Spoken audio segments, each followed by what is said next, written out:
Hey, hey everyone. Yep, it's definitely time that I got started. Sorry I was so late. Yeah, Twitch recently had like this big leak, I think it was. And this is my first time streaming since then. So, yeah, I had to reset a lot of different things last minute, and that was really not cool. So, yeah, that was a whole thing. So, sorry I'm late. Today is pretty special. What I got planned for you guys is we're gonna play not one, not two, but 3 games tonight. 3 games tonight. First, we're gonna play Castlevania. Second, we're gonna play Super Ghouls N Ghosts. And then third, we're going to play Luigi's Mansion. This is thanks to a follower goal I had for 35 followers. And yeah, that I'd play all 3 of these games for 1 hour each. This was a goal I reached back in like June, but never got around to because life's been busy. With school starting and summer jobs and everything, and I wanted to make sure that if I ever had a chance to do this, that I would do it at a time that I know would work really well for me.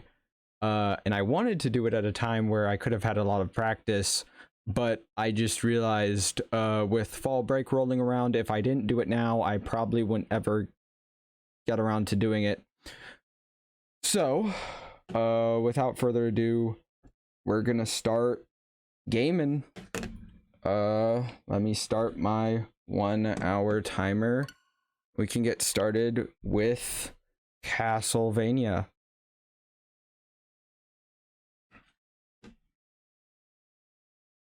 I think that was everything I wanted to say beforehand. Oh, yeah. Really quickly. You're gonna notice right down here that I have a brand new follower goal, and that is an Ocarina of Time Let's Play, because of Nintendo's admittedly pretty expensive N64 addition to their online services. We can now play Nintendo 64 games. And I just thought now's a good time to play Ocarina of Time on stream, because I've never actually beaten it before. I've gotten pretty stinking far, about as far as the Spirit Temple, but I haven't actually beaten it. So that just seems like a really good opportunity. But yeah, now it's actually time to start Castlevania. And just gotta start my timer. Have that go. All right. Castlevania. All right, the hour starts now.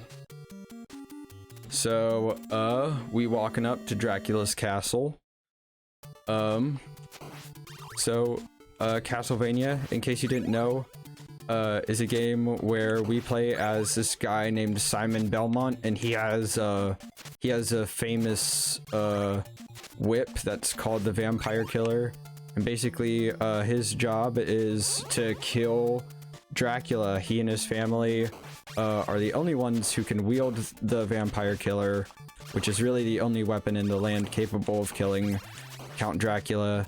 And Count Dracula has this little issue where he keeps rising from the dead every 100 years to wreak havoc on the people of Transylvania, so that kind of sucks for them.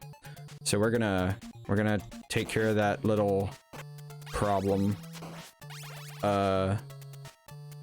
So Simon has his whip, the Vampire Killer, which is actually like directly based off of Indiana Jones, because the producer of Castlevania was really into action movies, and he just loved the idea of the main protagonist having a whip after seeing Indiana Jones. So that's where he got that idea from.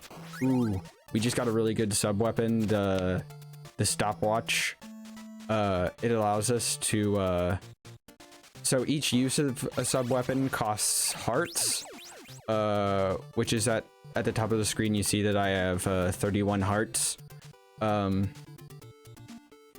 So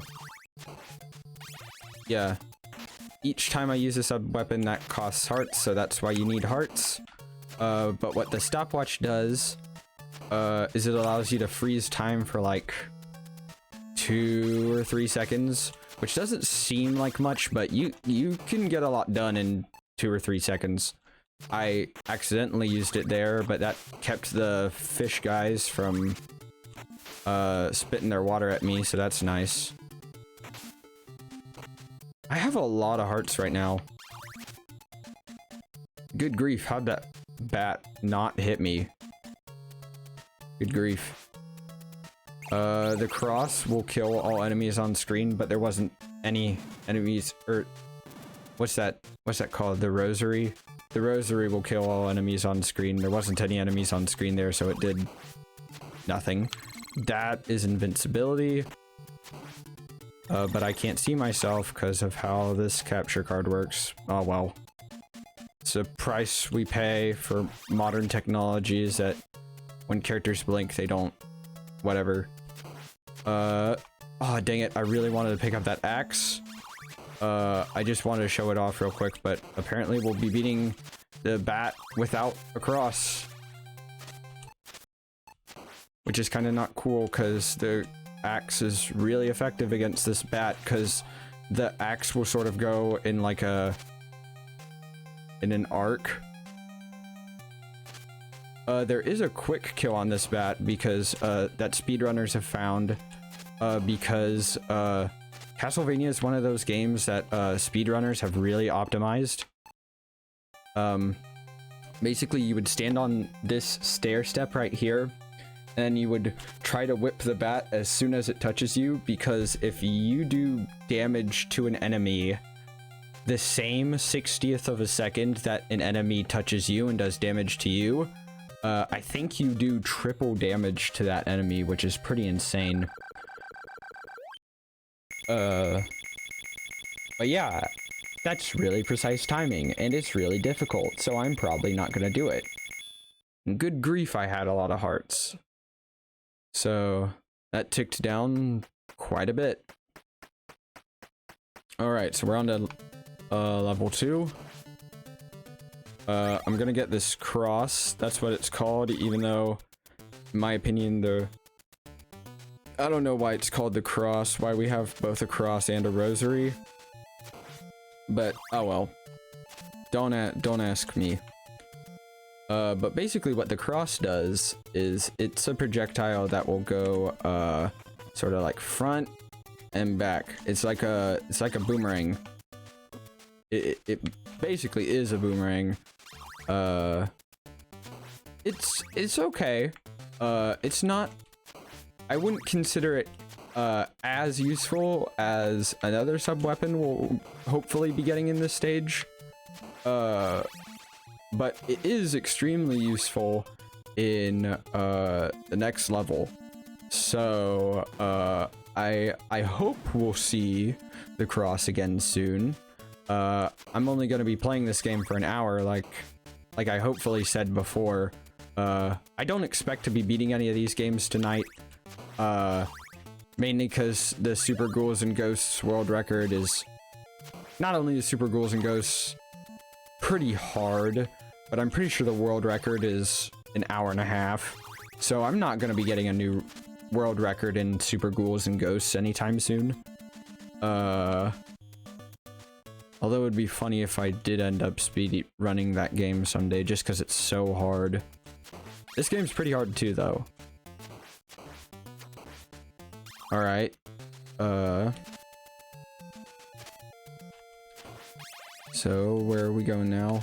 There's all sorts of, like, secret money bags for you to collect that just will get you tons of points, and the reason you want points in this game is so that you can earn extra lives. Another reason that I'm just sort of whipping random walls is because... Shoot. Oh well. The reason I'm just whipping random walls left and right is because some walls are breakable, and inside the walls there's like chicken you can find, and it will restore a lot of your health. And it's hidden in pretty devious places, like this. Wow, that I promise that was I did not bring that topic about intentionally, but that was just pretty good timing, what can I say?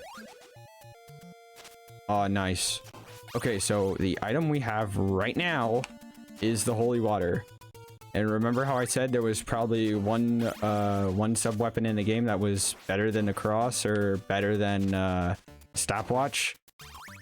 This is that sub-weapon. The holy water is ridiculously overpowered. And now that we've collected that Roman numeral 2, we can now use 2 uses of the holy water at once on screen. So what the holy water does, let me sort of use it. Ah, crud. There we go. So it's sort of like you cast it in a downward arc. And what makes the holy water so special is not only can it hit the same enemy multiple times, not only while that enemy is in the holy water will it sort of stay stunned in the holy water,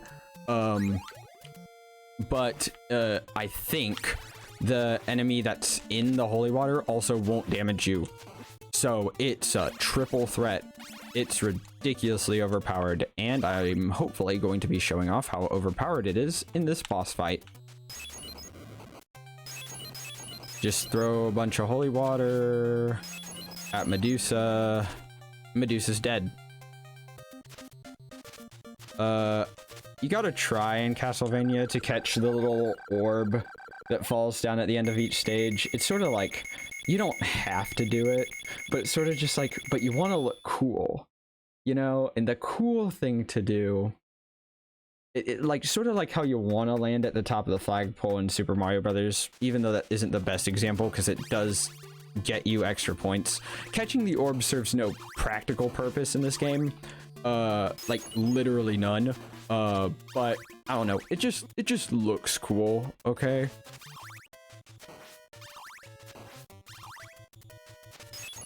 Oh snap. I really don't like this level,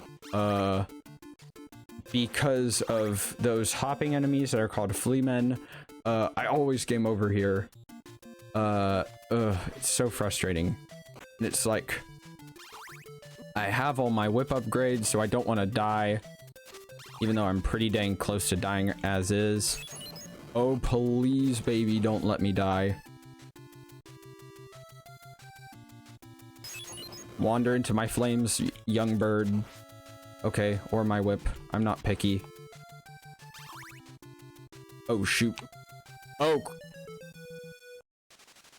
Nuts. Yeah, I really don't like this level. But I have my holy water. Another dumb thing about this game, or, well, not dumb, but just like, another part of this game that makes it challenging is, sort of like, you know how in Mario Brothers, you can control your, like, the direction or the velocity of your jump in midair? In Castlevania, basically, like, you can either press left or right, or no direction at all when you jump. And you're basically, like, gonna jump exactly the same way every single time, determined on, what direction you hold. You don't jump higher for pressing the button longer or anything. It's pretty much, like, exactly the same jump every single time, and you can't change it in midair at all. So you have to really dedicate to every single jump you make. which means that any bad platforming decisions are like magnified to the 10th power. So you have to really be careful what you do. And since your whip attack is really slow, like I'm gonna press the B button now, and then his attack came out like sort of like if you press B, it goes like B. Since that attack is really slow, you have to very carefully plan out when you're going to attack based on when things are coming at you. And I died again. But it sort of creates a sense of fear, because since your attack is so slow, and since you really aren't that maneuverable, if that makes sense. You have to really be on your toes for enemies coming out of nowhere, and these Medusa heads are just the worst. I'm trying to get this candlestick because that's where the cross is, and like I said before, we are really gonna need the cross.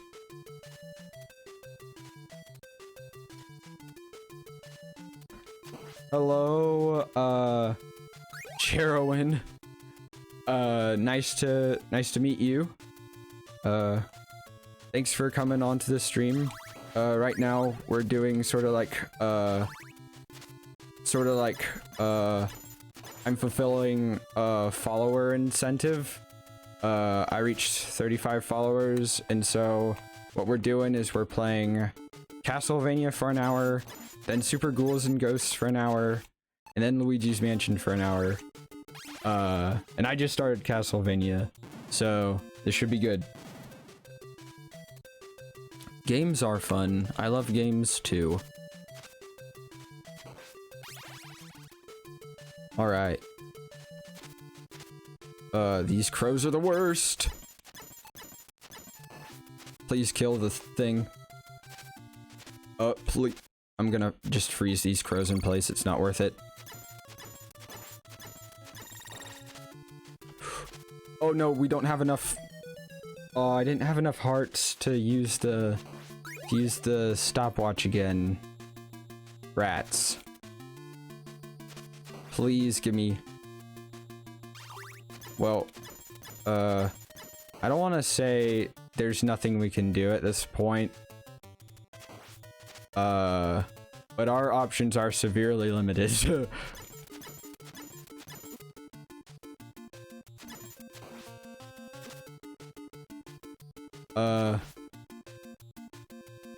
Aw, thank you. I appreciate that.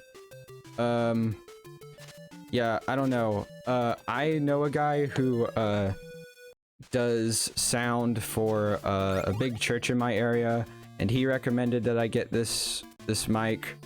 And all I did was just twiddle with it for like 2 hours after that, and to make it sound okay. But yeah, I remember putting a lot of effort into my mic settings, so I'm glad that paid off. Thank you. And we got game over, but in this level, that is a good thing, I think, because it gives us another opportunity to head to that one bridge part, which is really frustrating, with more whip upgrades, the cross, which is really gonna be important, like I said. Crap. Oh, please. So yeah, it basically is gonna allow us to hopefully get to new areas with a better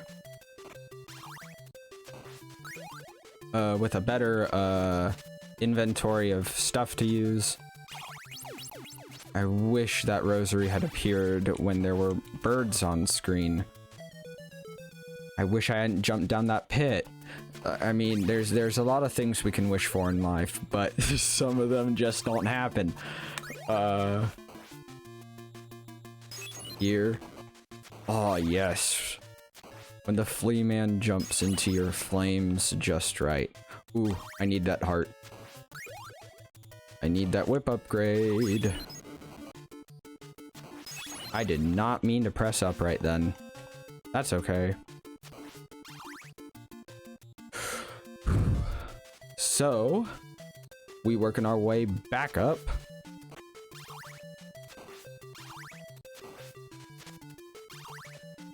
I really don't like these birds, dude. These birds are probably the most annoying part of the level to me. And the reason I say probably is because, I don't know, it's like the bird and, like, skeleton dragon thing combo on the bridge that just really grinds my gears.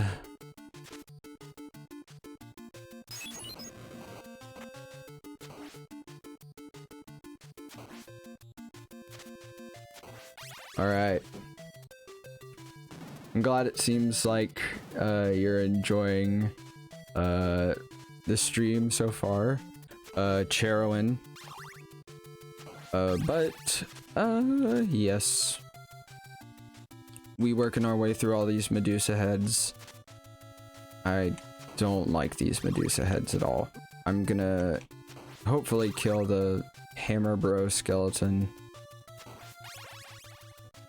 Oh boy.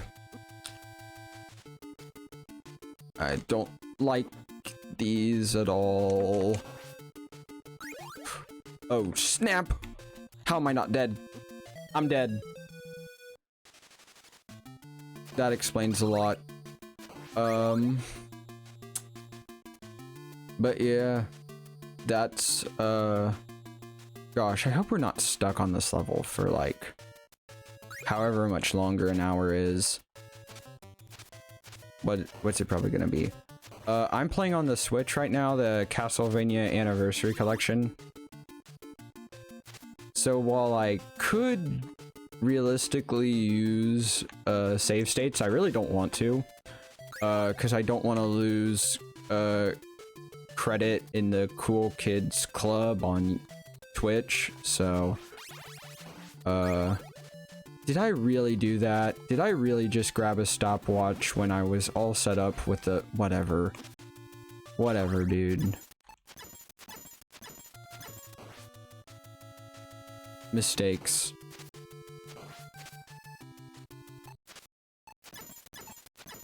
Please whip this guy quickly.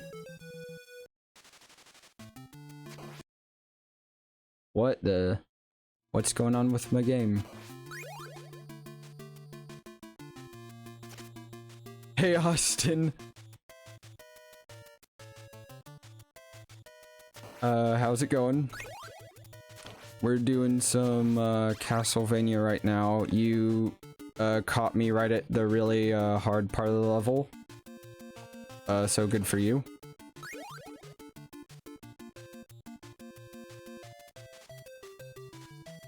Alrighty. So... Oh, are you serious? I got the stopwatch again?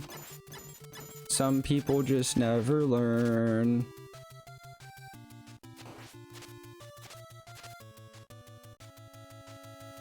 Oh, snap. That was scary.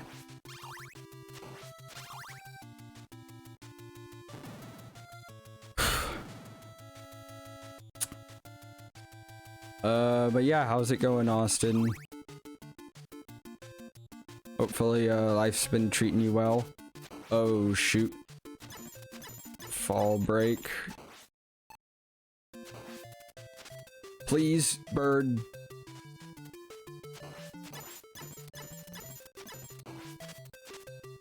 Austin is, Yostin.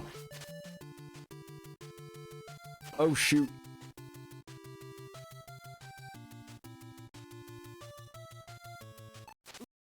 Dadgum.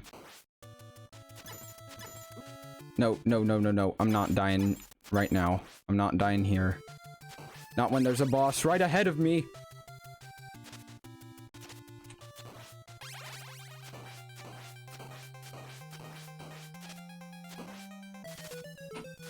Fudge.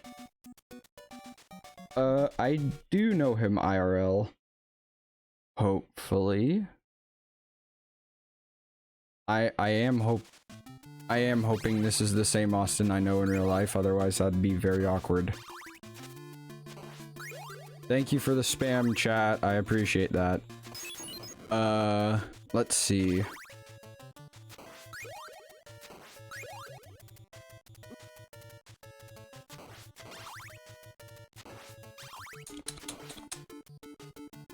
So we're back at it again.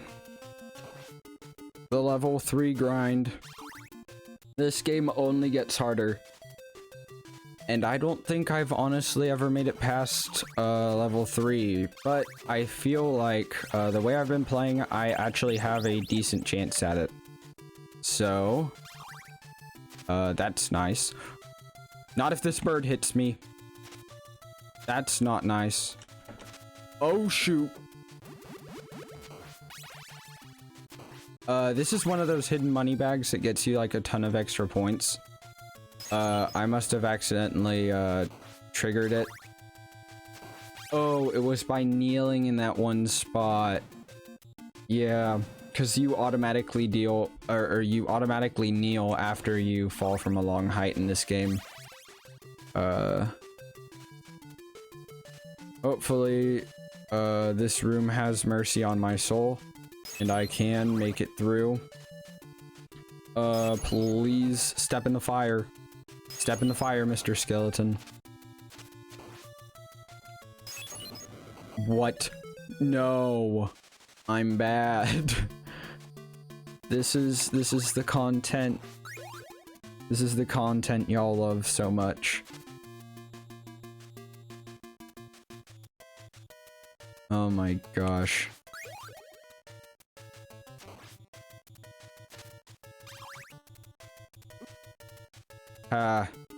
No.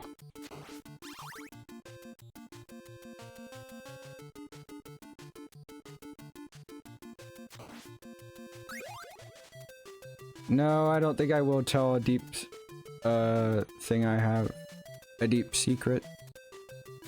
Although, crap.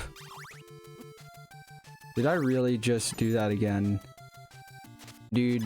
This is like the worst habit I have with this level, is picking up this stupid stopwatch. We will get this right eventually.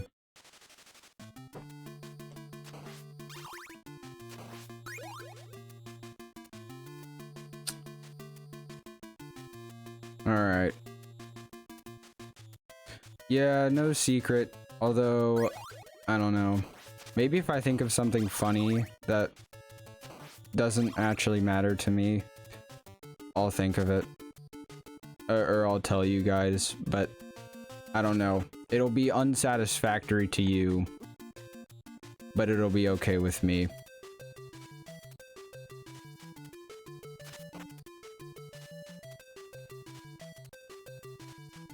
Alright,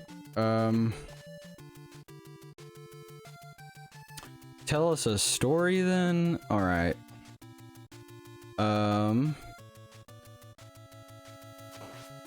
Gosh. I have a lot of stories. Most of them are about me. But there is one story I'm known for that's going to make everyone I know from Detasseling, just, duck out of the stream immediately. And I think just by saying that, I don't know, that's gonna scare a lot of people away. Y'all really want to hear it? Okay. Story time. Do you want me to tell the mayonnaise story? This is a completely fictional story.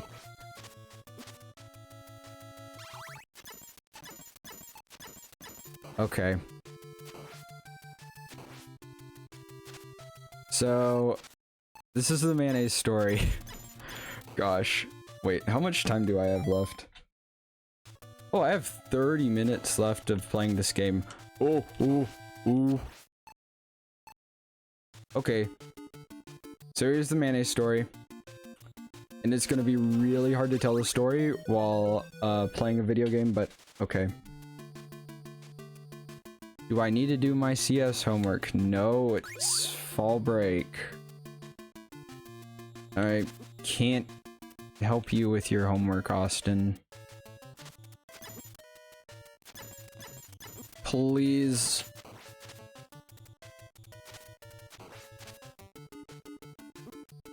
Oh, shoot. Dude, I'm playing so bad right now. Okay. Gosh. Alright. Here we go. Thankfully, you do have infinite continues in this game, so I could just play this level, so many times that I will just get it right by pure happenstance. So I guess I could tell the story, while I play. Because it's not like it'll make me do any worse at this point, right? Gosh, it's so hard to remember everything in the story while saying it. Okay. Once upon a time, there was this kid. This is a mayonnaise story. Once upon a time, there was this kid. His name was Matt. And Matt loved mayonnaise. Like, this kid, he loved mayonnaise. He would buy mayonnaise by the bucket full, and then also eat it by the bucket full. So this kid was absolutely insane when it came to mayonnaise.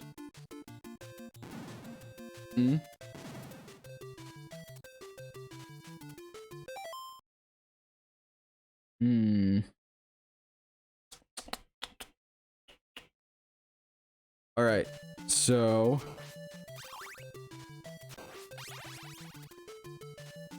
what are y'all doing in chat?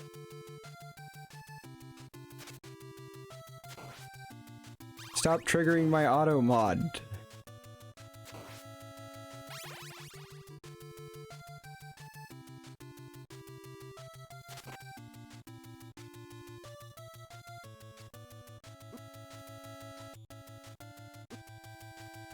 Good grief. You're making me get hit by the heads.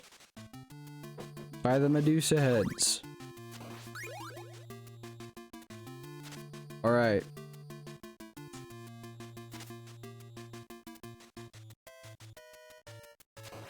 Yeah, I was gonna say, Austin might not like, the weeb talk much. So... where was I?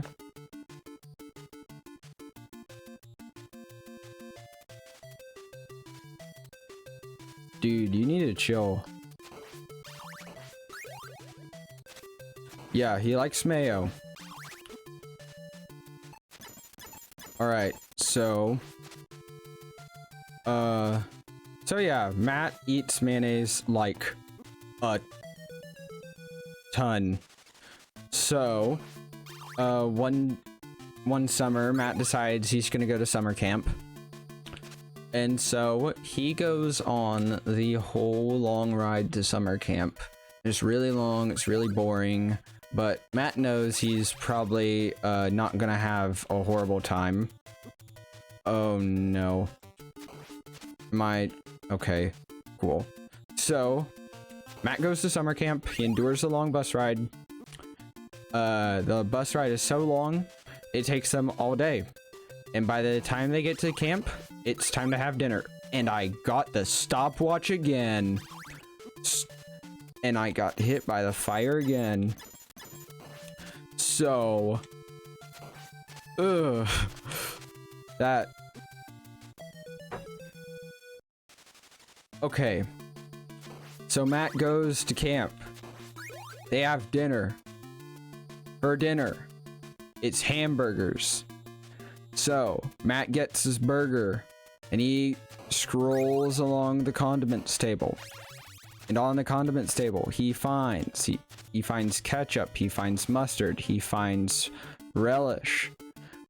He finds cheese. He finds all the normal hamburger things.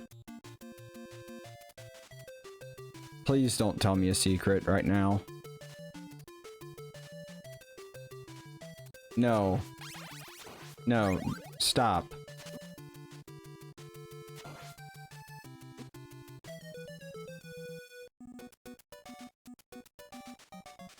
Yeah, no sharing private things on here. That's... yeah. This is going on YouTube. So, unless you want it shared to absolutely everyone, and you can't share someone else's stuff. Yeah, just... yeah, no sharing personal things on here.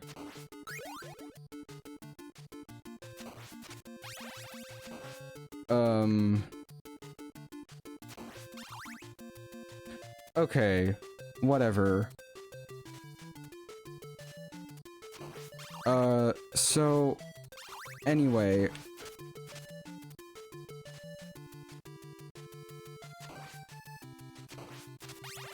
what was I saying? Oh yeah. Has this just become storytime stream? Is that what this is now? Cause, well, I guess if I'm gonna be stuck on a level, I should, lighten up the mood by telling you some stories. Alright. You gotta go soon. Well, this is a longer story, so, you might have to catch it later. But yeah. So anyway. There was a kid, his name was Matt. He likes mayonnaise. He had to go to camp. At camp, they had dinner. It was hamburgers. They had all the normal hamburger condiments, except, and this is the important part, they did not have any mayonnaise. Which is insane, right? Because mayonnaise is one of the main things you put on hamburgers. So, Matt chokes his way through a mayonnaise-less meal. But he decides, he's just gonna go to bed. Yep. He's just gonna go to bed and try to forget about the horrible day he's had where he had no mayo on his hamburger. But Matt couldn't sleep simply because he didn't have the proper mayonnaise density coursing through his veins as always. So Matt has an awful night of sleep. And by that I mean he couldn't sleep at all. So he wakes up the next morning. And he has breakfast. Yes, he does. He does run on mayo. Thank you for noticing. Shoot. That was close. I'm just gonna make that weird money bag. Spawn again. Okay, see you, Austin. That skeleton just walked off a cliff. I appreciate the good luck. So...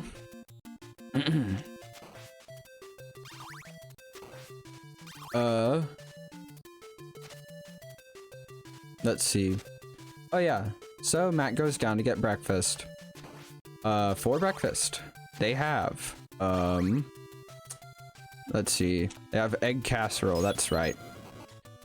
And you can put all kinds of stuff on egg casserole, apparently, because, I don't know, some weirdos put whatever they like on their food. So, Matt wearily goes over to the condiments table, and he finds ketchup, salt, pepper, another stupid pocket watch. When will I learn?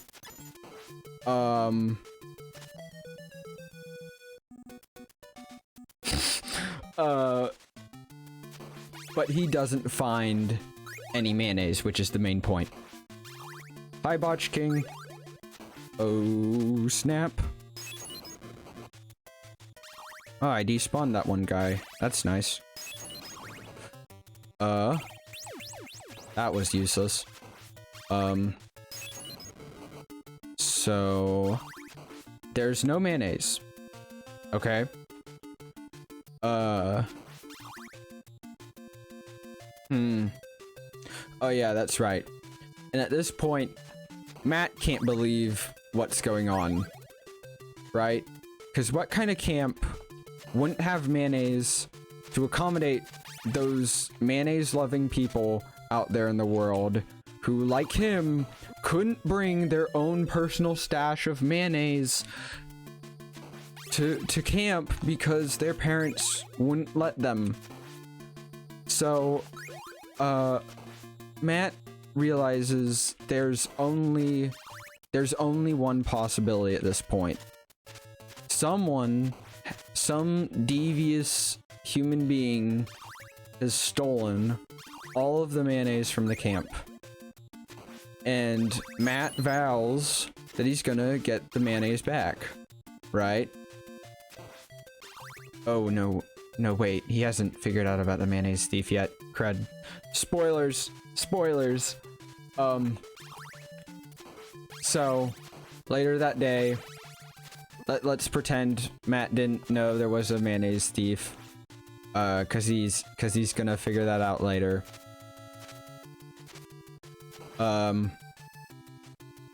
It is really hard to play and tell the story at the same time. So, Matt, goes into the camp, or no, later that day at camp. Oh, this is so bad. Later that day at camp, Matt goes, and he plays like his normal camp games. But then suddenly Matt really needs to use the bathroom. And this is a family-friendly story, by the way, don't worry. Matt really needs to use the bathroom, and he doesn't want to go into camp outhouses because they like only clean those things out once every like 2 decades, every time like they hire a new janitor, which is when the old one dies. So no! I actually remembered not to pick up the pocket watch, but then so anyway,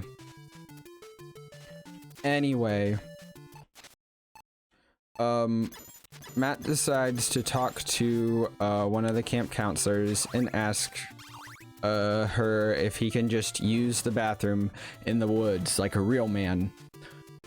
And she says, fine, you can do whatever, cause, yeah, cause she's extremely responsible. She lets him wander off into the woods by himself. So, Matt does that, and he decides he's gonna wander off the beaten path a little bit, cause he doesn't want anyone spotting him. He likes his privacy. So, that was really cool. So, once Matt does his business, he realizes, he is lost in the woods, and that's not good.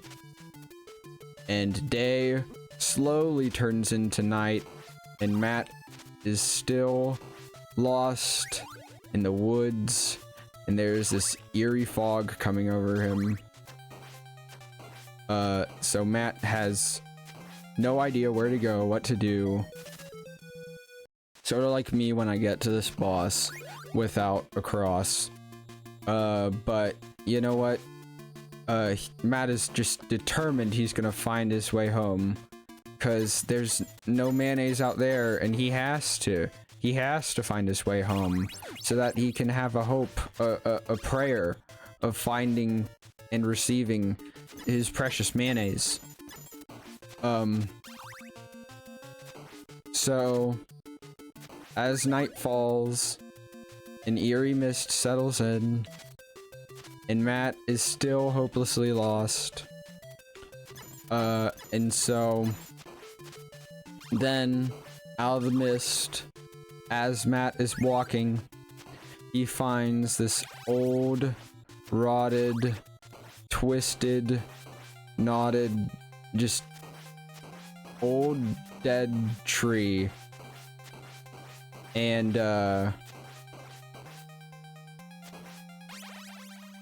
wow, I just popped off. Okay. Wow, I was not expecting to do that while telling this story. So Matt finds this tree, okay? And underneath this tree is a 5-gallon bucket full of mayonnaise. Yeah. I never practiced this level, by the way, so this is gonna be pretty much all new for me here, which is kind of exciting. Oh well. Oh well.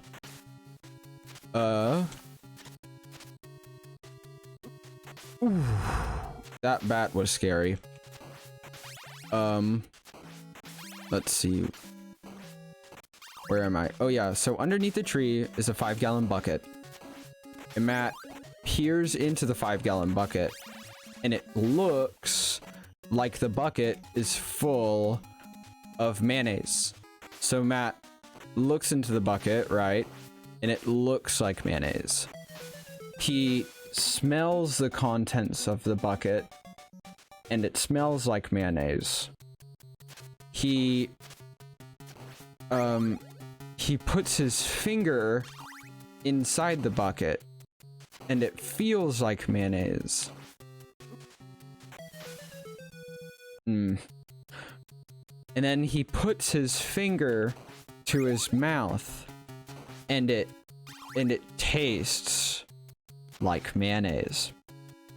So Matt realizes there's only one thing left to do.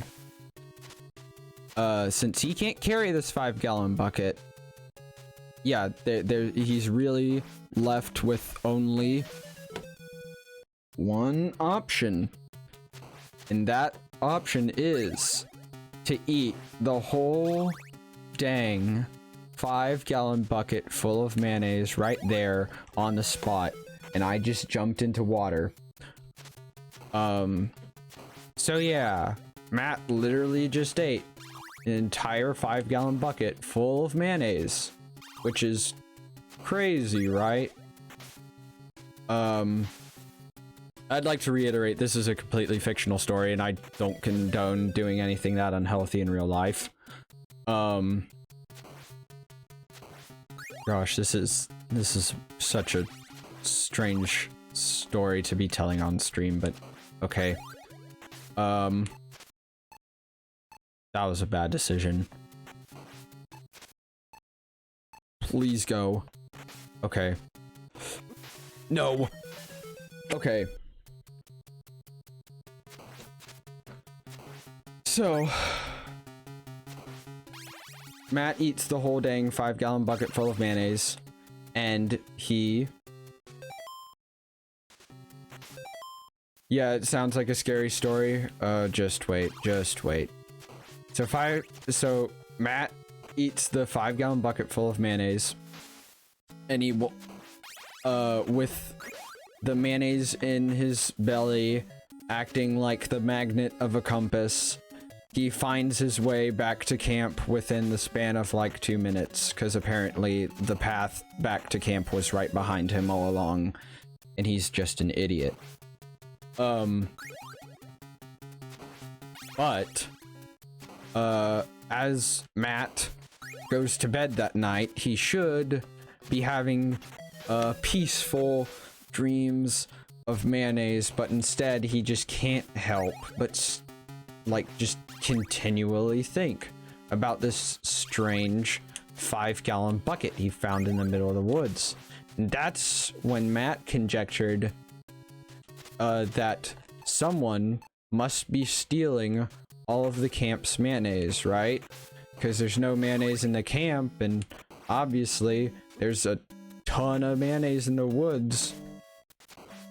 So that must be the reason why all these strange things are happening, right? So Matt's gonna go.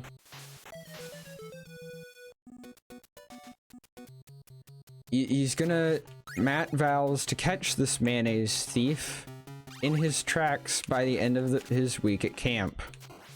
And since I'm trying to tell a story while playing video games at the same time, I'm just gonna give you the abridged version. But I should really tell the full version of the story at some point, because it is worth hearing.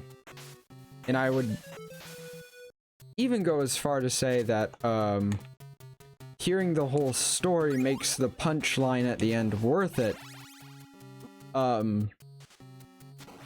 But basically, over the course of the week, Matt has tried for several days to catch the mayonnaise thief, but to no avail. But he has found out something very important. He finds that the mayonnaise bucket refills itself once every day.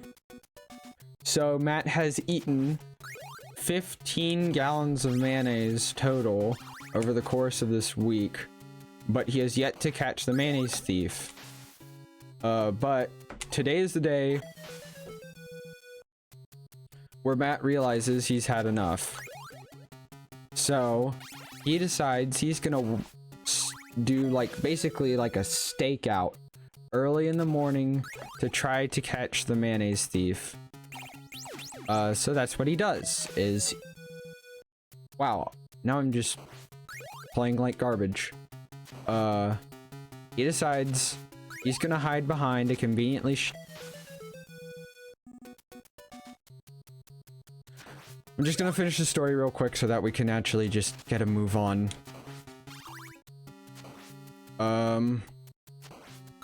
But yeah, he decides he's gonna hide out. Are you serious? How do you get past that part? This is a part of gaming, by the way, is just, yeah, facing all the stupid stuff that comes flying at you, especially with these older games, is memorization and, reaction.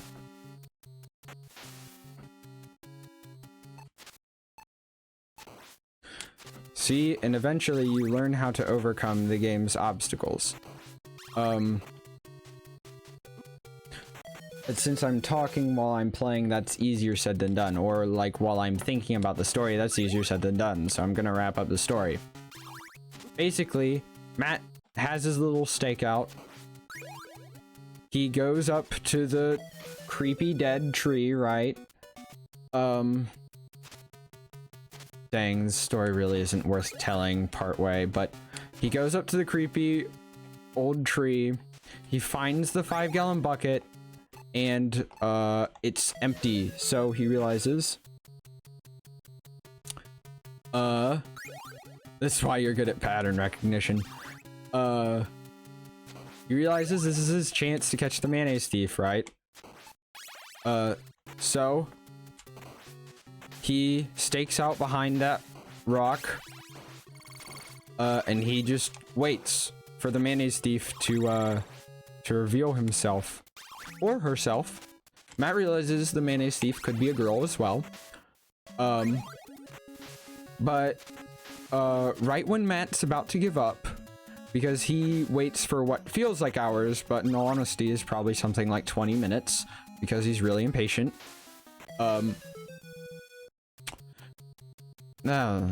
That's frustrating. But Matt waits for 20 minutes. Ugh. And he hears the crunch of a branch behind him. And oh snap. he hears the snap of a branch behind him, and so Matt slowly peers out from beyond the rock, right? And okay. He peers out from behind the rock, and out of the mist, from behind the tree, he finds this old, just wrinkly, just, I don't know, just decrepit looking, old man, but the most... Why do I not fall on that? Whatever. Sometimes NES platforms can be so jank, but like, he just... Out of the mist comes this really, like, I don't know, hutched over, decrepit, like, seedy looking old man. Not like a nice old man, but like, basically like the creepy uncle stereotype old man, right? So, but the most noticeable feature about this old man is that he has this massive zit right on his face. So the old guy leans over the bucket and he basically pops his zit and it fills up 5-gallon buckets of mayonnaise all the way to the top. And that is why Matt solemnly vowed to never eat mayonnaise ever again. And so a year from now, I'm gonna have to tell like the actual story, like all the way through, just so that I can like actually give both the story and the game I'm playing some actual like time to shine. Because I'm supposed to be talking about like either Castlevania or whatever chat wants me to talk about, and chat... In my defense, chat wanted me to tell this story. So... So yeah. But I realized that wasn't... I don't know. I didn't do that story the justice it deserved. So, I'm gonna have to tell that story again sometime, probably like a year from now, when people, like, when everyone forgets about it, basically. Okay. But now I can finally play the game, hopefully moderately well. Alright, so there's the bridge. I'm gonna wait for the bat to spawn. What is this over here? Oh, there's a big heart there. That's nice. That was a whip upgrade that I would have wanted, but I got it here, so who cares? You can actually do a skip right there, that allows you to skip over this tricky part, with the raft that I hate so much now.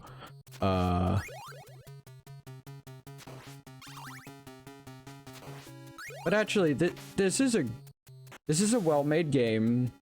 It's fair, but that doesn't mean to say that it's not irritating sometimes. And sometimes, I don't know. What am I meaning to say here? Sometimes video games are frustrating. Even the good ones can be frustrating sometimes. But good grief. And while yes, this game isn't perfect, it is enjoyable. I happen to really like this game, for the most part. The level design is really well done. It's just you have to learn how to deal with the game environment, right? And that sometimes takes a lot of time to learn how to play games well, especially these kinds of games, because you weren't able to fit that much on a cartridge back then. And one thing I really like about this game is, besides for just, dang it. besides for just the atmosphere of this game, one thing I really appreciate about this game is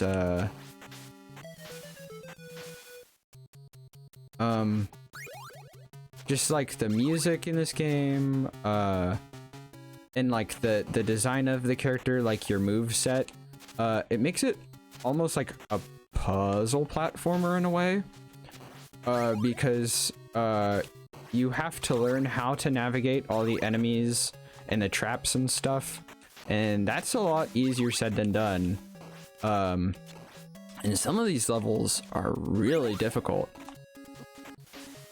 And I just did the skip that allows you to skip over this whole horrible section with the rafts. So that's cool. I'm definitely going to do that later, because that's actually... okay, that actually wasn't... and this is going to sound like I'm showing off, but it actually wasn't that difficult of a skip. All you need to do is like jump off that bat or get hit by that bat when it's at the top. So like, oh, and when you get hit by the bat, it's important that you hold left so that way you get knocked back to the right, because this game like tries to inconvenience you by knocking you back the way you don't want to go. So basically you want to hold left so that you can be knocked back right onto the top of the screen, essentially. So yeah, that's what you want. So, oh no, oh no. This is another reason why I really don't like this level in particular either. It's not that it's not a good level or a fun level, because it is actually kind of fun to see how far you can get. It's like one of those things where, wow, how did I get past that? It's one of the things where the fun is in like trying to make it past a challenging portion, because the thing about Castlevania is it is difficult, but it's also fair. It's not like random stuff just comes jumping up out at you like from the edge of the screen that you had no time to react to. In this game, you pretty much always see things coming, except if it's like those crazy fish people. But even then, like, you can sort of tell when they're coming because they have sort of like more of like a timed pattern than anything else. But I'm gonna try doing the cave skip again. I just have to wait for a bat. No.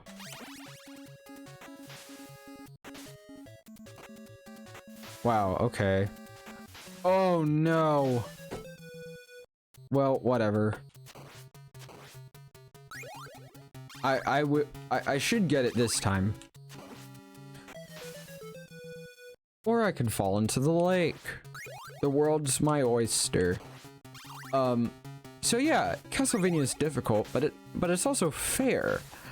Because you can see what's coming. It's not like just random junk coming to snipe you from off screen when you least expect it. There's not a... I don't think there's a whole lot of slowdown either, and that is my 1 hour timer. So I'm gonna try to see how much further I can get with this life before I just stop. I'm gonna try to get a bat to spawn. In a manner in which I can actually jump on it. No? Oh well. I'm gonna try to play this game again sometime because yeah, a lot of my attempts at this level just weren't that good. I definitely recommend playing Castlevania because like you see how far I was able to get after like just an hour of playing. And while I have played this game a lot before, I've never beaten it. It offers a good challenge. Like I said, it's fair. The environments are very well designed, especially for the time. This game looked absolutely beautiful when it first came out. The music was really good. Let's see. It also has a lot of like different music in each level, which is really nice. And it was the music was actually composed by 2 people rather than just 1 person, which was pretty rare for a game at that time. But it turns out that those 2 composers ended up working like really well together and creating like a really similar style of music. So it didn't like, it's not immediately clear that 2 people helped write the music for this game. But yeah, I mean, gosh, it's hard to compile all my thoughts into one thing because I'm still kind of frustrated at myself that I didn't get as far as I probably would have hoped. I mean, at least we made it past the 3rd level. And I will say there's not that much more to this level after that whole long walk with the birds. But this game's really hard. And if you want to beat it, there's this really good YouTube channel you can find called You Can Beat Video Games, and he does a walkthrough of a lot of old NES games, and shows you like really easy strategies that you can use to beat harder video games, because this is one of the harder ones out there. Let's see. You can play this game and a lot of other games in the Castlevania series if you want to get into this series. You can get a lot of the Castlevania games for a really good price. For the Castlevania collection, it's on Switch, I know that much, but it's also on Steam, I think. So yeah, you can get it like that. But now we're doing Super Ghouls and Ghosts, and I need to change the stream info. Super.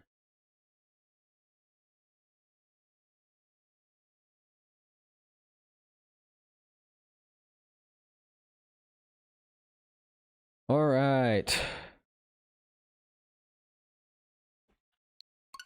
Super Ghouls and Ghosts time. Okay. All right, so that was Castlevania. That was game number 1. Now we're moving on to game number 2. Super Ghouls and Ghosts. All right. So, I wasn't able to beat Castlevania,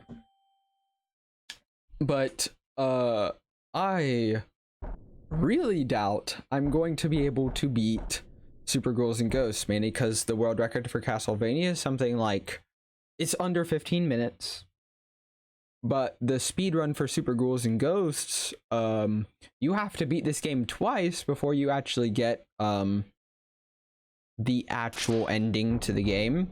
So the actual world record speed run, I think, for this game is about, I think it's more than an hour. So we're not going to be able to beat this game in an hour. And I probably won't be able to beat the first level in under an hour. Because this game is known for being one of the most brutally difficult games on the Super Nintendo, and probably ever. It's not like Dark Souls. Well, it kind of is like Dark Souls for a 16-bit console.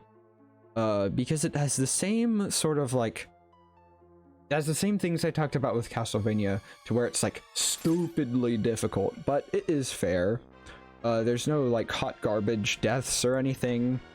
You just need to play this game by its rules rather than how you would play like Mario or something. You need to play this game like a puzzle platformer, because this is another game where once you start jumping, you're sort of like set into that jump. You do have a double jump in this game, which is an upgrade over the previous games in the series, because I believe this game is something like the 3rd game in the Ghosts and Goblins series. But yeah, if you play this game like Mario, prepare to die, because you can't just keep running non-stop every which way and expect to live. That's simply not how this game works. you have to jump or double jump in certain places to reveal invisible chests to find armor, and this armor will power up your weapon. The weapon we want is the knife, which is conveniently the first weapon I got, which is good because the new weapons spawn randomly in the chests, so there was a chance I would get something not good. There's a lot of good weapons to have, or there's one or two good weapons to have, but then there's some really bad weapons that you don't want at all if you can help it. One of the good weapons you can have is the knife. And that's one of the more famously like better weapons because it's really quick and you can have a lot of them on the screen at once. Another good weapon to have is in my opinion is the bow and arrows, because even though it does light damage, it fires arrows at like sort of an upward angle, which is really useful sometimes. And then when you upgrade it with the green or gold armor, it like homes in on enemies, which is really useful.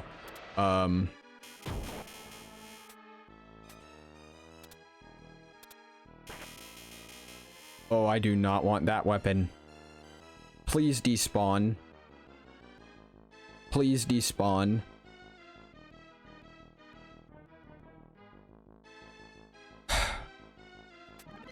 No! Okay, the lance is alright, but it's not nearly as good as the knife or the bow. Hopefully we'll run into another chest. But the charged... when you get gold armor, you gain like a charged version of your weapon. And the charged version for the lance is actually pretty good. It's like this, this lightning strike, these two lightning strikes. One is vertical, so it's like straight up and down. The other is horizontal, so it's left to right. Both are pretty useful. And you're invincible during that whole period. Ooh, snap. That wizard that randomly appears in chests is going to turn you into something really bad. It's like a power down. Oh, speaking of power down, you do not want that fireball. That is probably the worst weapon in the game, besides for like the axe or the sickle. Is really, really bad.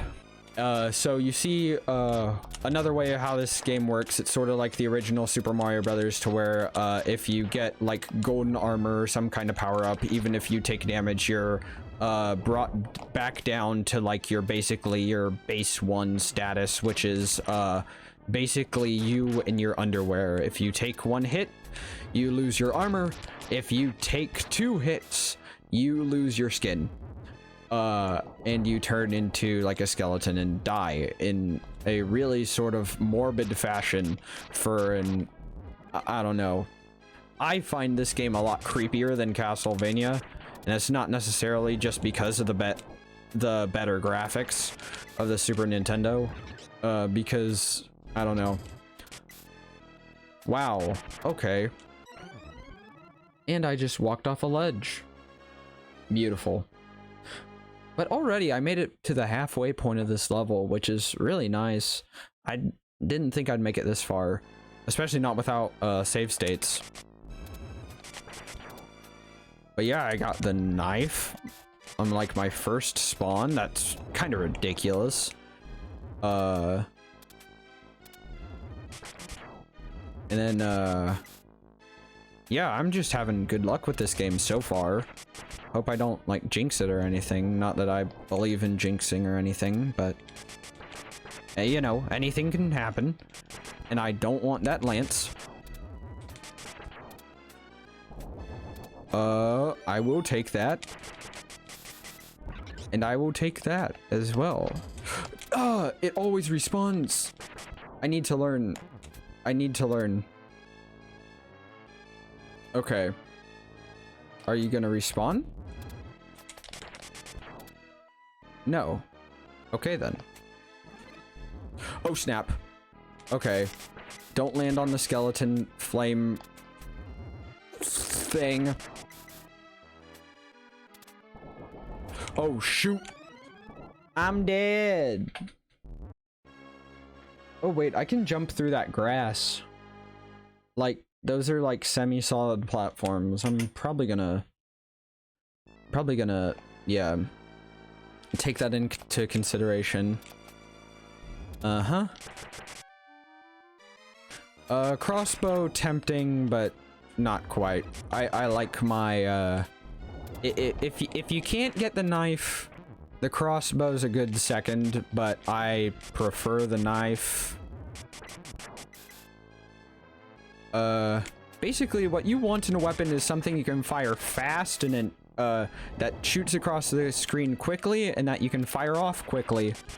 That makes sense, right? Because you want that fast refresh rate. The thing that makes the fire so bad is, that you can only have one of it on the screen. It's basically like an infinitely worse version of, the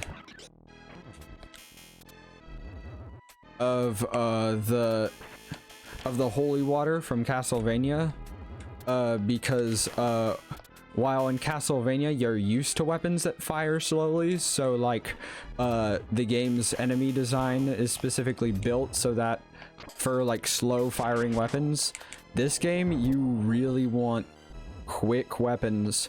Hey cool gamer name. We were almost at the boss, which is really exciting because, like, I've never made it that far this quick. I hope I don't game over. That'd be the worst. Thanks, I appreciate that.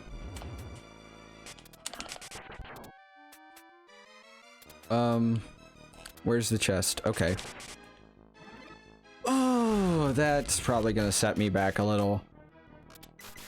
But yeah, that's the game.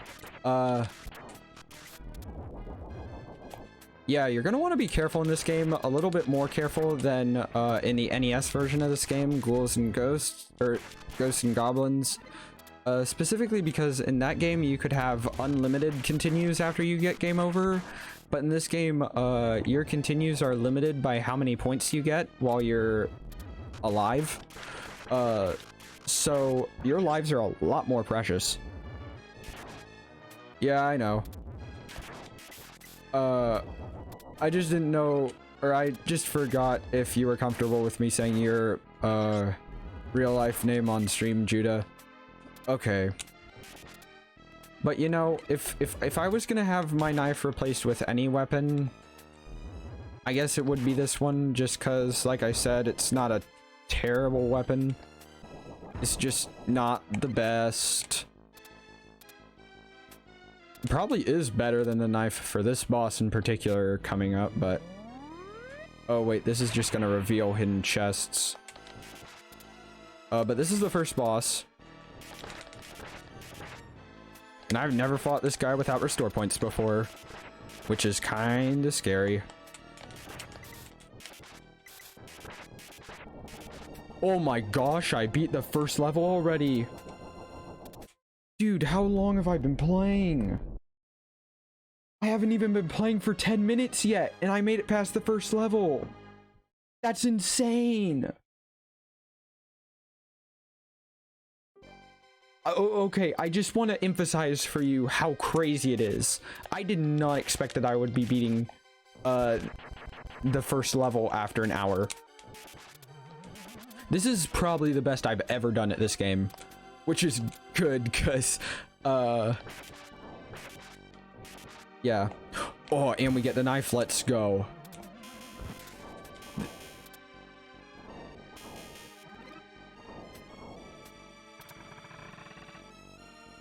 Oh snap, the water's really rising. So the second level is like a sunken ship, basically.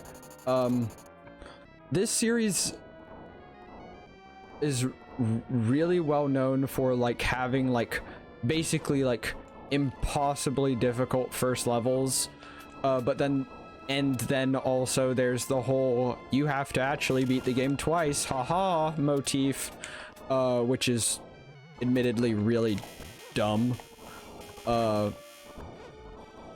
Like I'm not gonna defend that one. That's just stupid. So yeah, the first level is basically the worst level in this franchise, historically. So just to make it past the first level, and within the first 10 minutes is like, this is great. Although, yeah, you're definitely, don't worry, you're still probably gonna see me die a couple dozen times, just cause it's Super Ghouls and Ghosts. When am I not gonna die?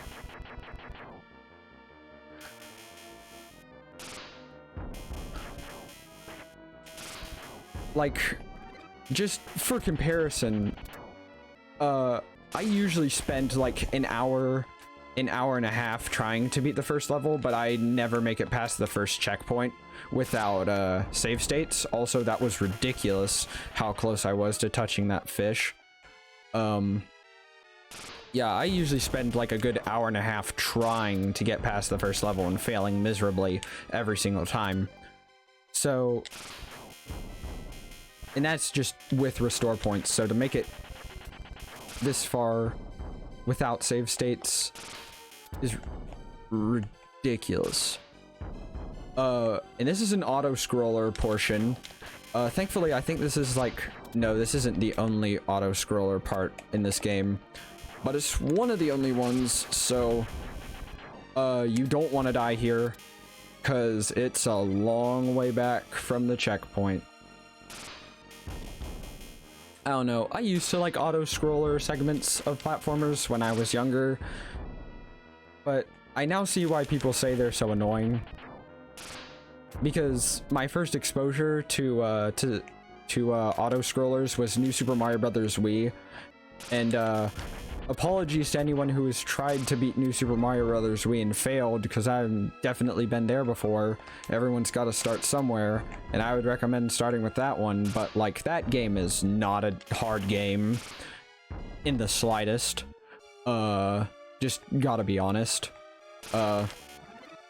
Did I really? Okay, whatever. Again, this weapon's debatably better in this stage for the boss anyway.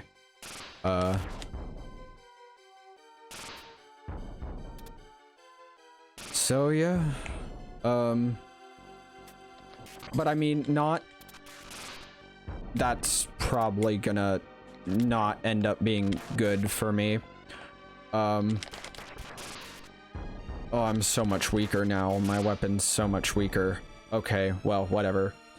But basically, not every game is as easy as New Super Mario Bros. Wii, and not every auto scroller is as easy as the airships from New Super Mario Bros. Wii, so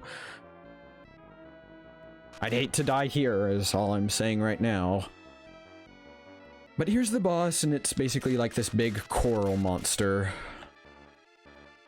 Oh boy.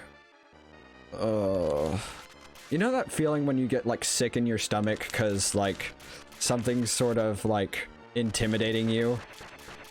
That's how I'm feeling right now. Because I've never beaten this guy before without restore points. And I probably got really close. I guess in the future I'm not going to want to rush it, because I was just trying to beat that guy as fast as I possibly could without really focusing on his projectiles too much. So now that I know I can't just like spam my weapon and be a little bit more surprise, surprise, methodical, actually live up to the advice I said and not play this game like it's Mario or Mega Man or something. But yeah, I'm gonna have to take my time and do it right. And what better way to emphasize taking your time than with an auto scroller? I don't want that scythe. Basically, the worst thing you can do to yourself in this game is pick up a bad weapon, and that scythe is among the worst. So don't get it, Please get the green armor. But if you can't, just live.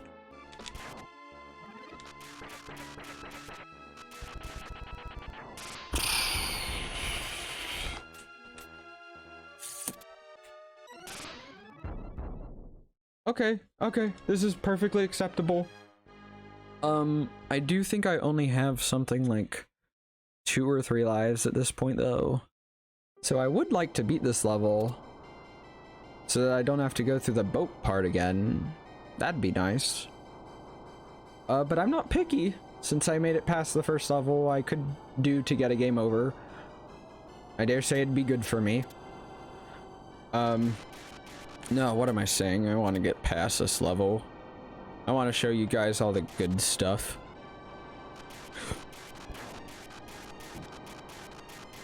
Because the next level after this is ridiculous. And yeah, it's well worth showing off.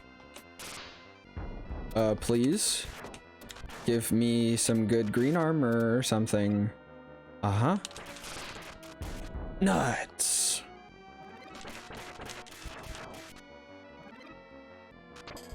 Oh, snap. I might be not in good condition. Except I got a 1-up, so that's nice.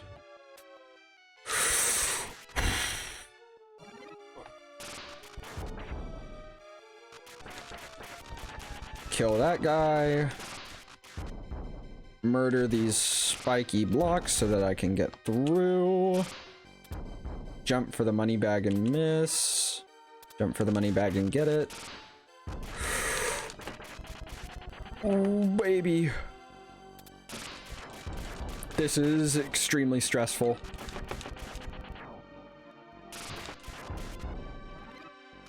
Dude, that was clutch. Oh no.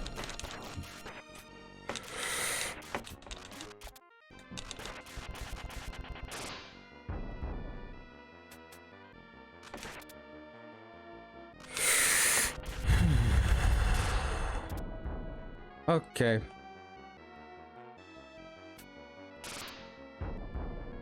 Oh no.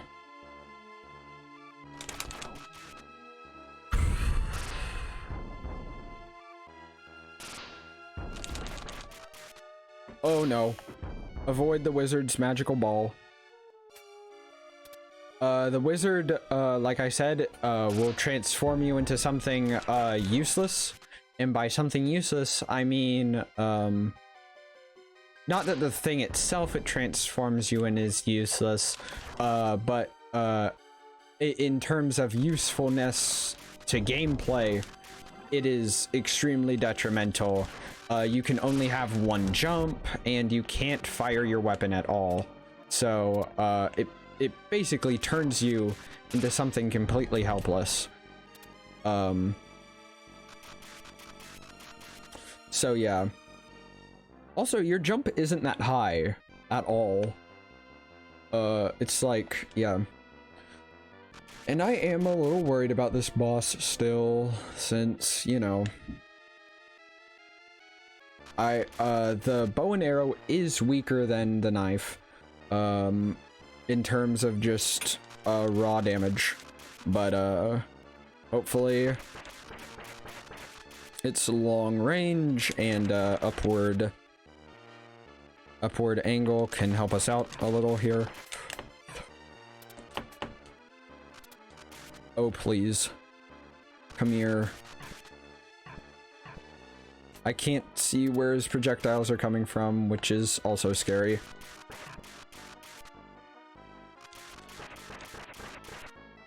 Oh gosh.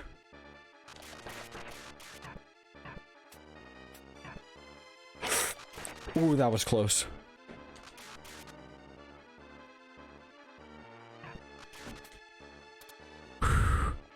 That was really close as well. Can you tell that there's a lot of close calls with this guy? Shoot!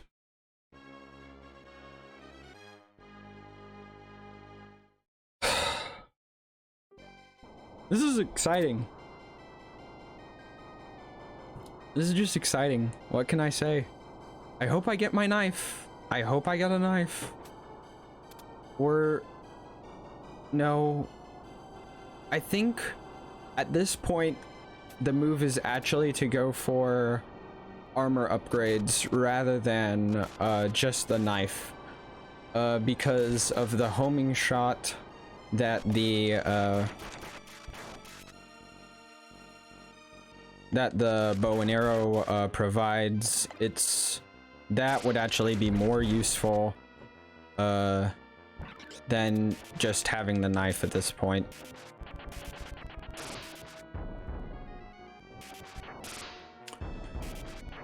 It's a good thing that those homing in sort of like pointy fish things are so weak. Because yeah, that'd just be a pain if they weren't so weak. Sometimes the homing property of these bullets is like pretty finicky. Because targeting AI was not that great back then. Imagine that.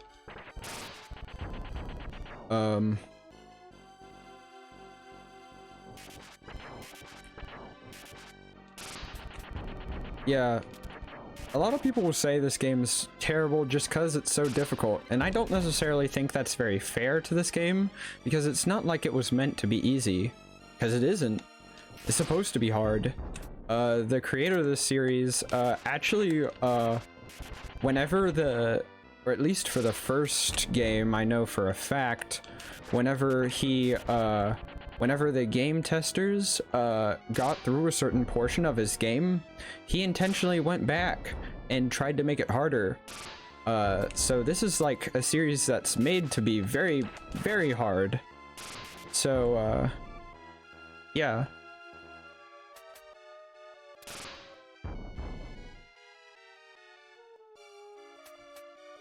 Oh, please catch me.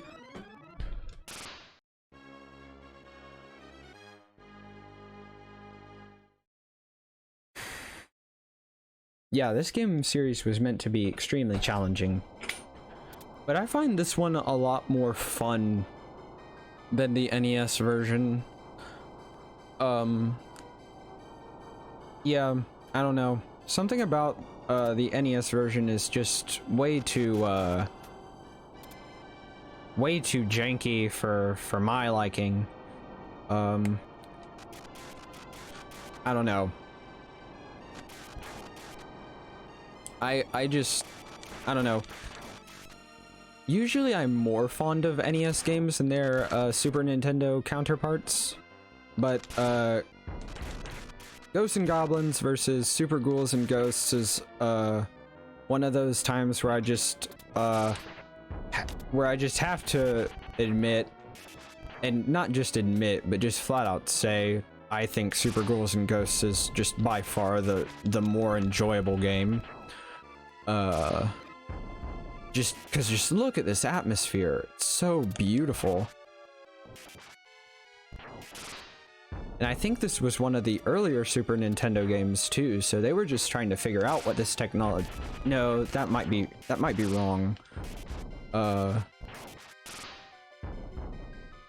But yeah, this game is very pretty for its time.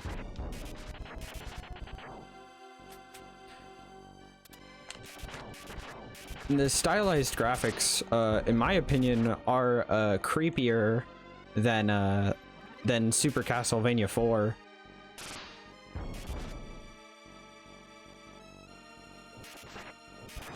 Because I don't know, I just find cartoonish art styles that are darker and more sort of macabre to be just in general more frightening than things that try to simulate realism.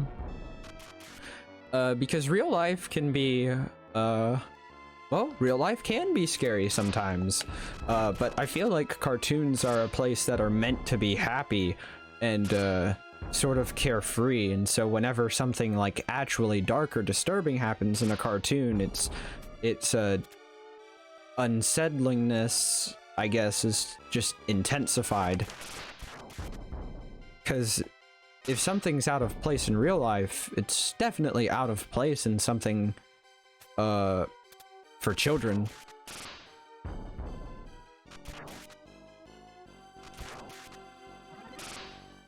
Although cartoons historically weren't meant to be for children. That's more of a, it's more of a modern, a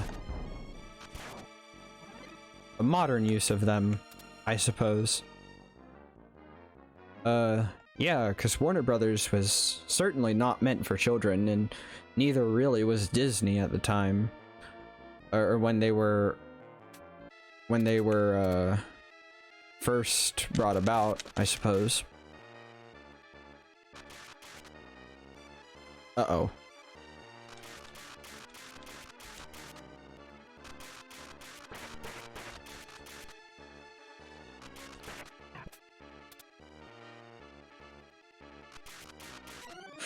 Oh no. I hope I don't game over here.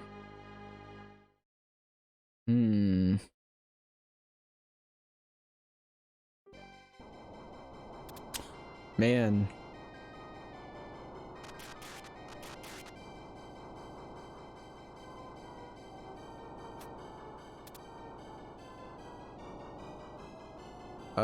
But yeah. We're slowly working our way up in the world. Hopefully we can make it past this level. Oh, don't give me the axe. I didn't axe for that.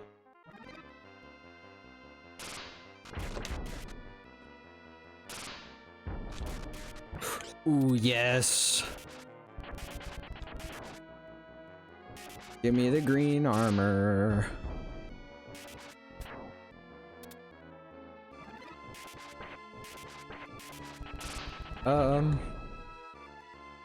Yeah, I don't know. If no one's, if you haven't played this game before, it's available on the Switch's online service, and the Super Nintendo Classic. And it may be on the the Wii U Virtual Console, however long that's still available. But yeah, I mean, this, if you want a game that can help you practice your patience, I guess, and that's challenging and will really push you to your limits, and this one's a good one. Because it's not a poorly made game. It was made by Capcom, who are the same developers of the Mega Man series, and a lot of other well-known series like Phoenix Wright and let's see, Street Fighter. Can't forget about that one. Resident Evil, which is also celebrating its anniversary. Oh yeah, I forgot to mention that Castlevania this year, I think, is celebrating its 35th anniversary, and so is Ghosts and Goblins. So is Luigi's Mansion, which I'm going to be playing after this, so that's cool. And hopefully I can beat the boss in this life, cause yeah, I'd hate to start the level over, personally.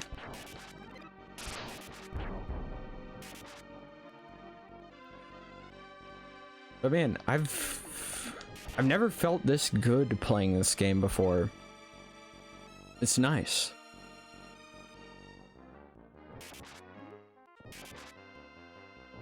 All right, boss time. Does it really take 3 minutes to get to the boss? That's not cool, admittedly. Okay.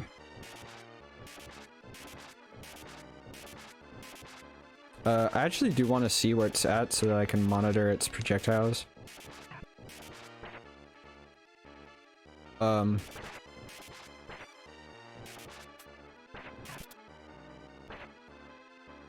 Oh no.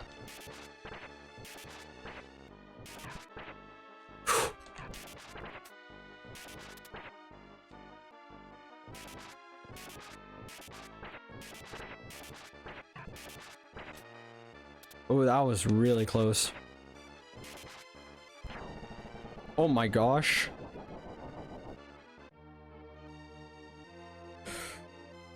Oh, we did it! Let's go. Oh, and I still have 30 minutes left. Bruh. I'm getting so much further than I thought I would.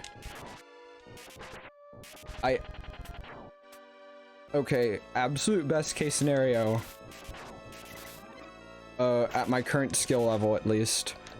We end up beating this game tonight. Oh shoot. What?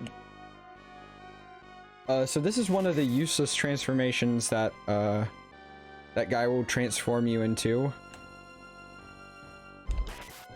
I've never gotten that one before. That is really bad and useless and dumb. And I got the lance, which is just par for the course right now. But I can hardly complain because I've gotten so far. Okay. Alright. Watch out for the lava. Oh,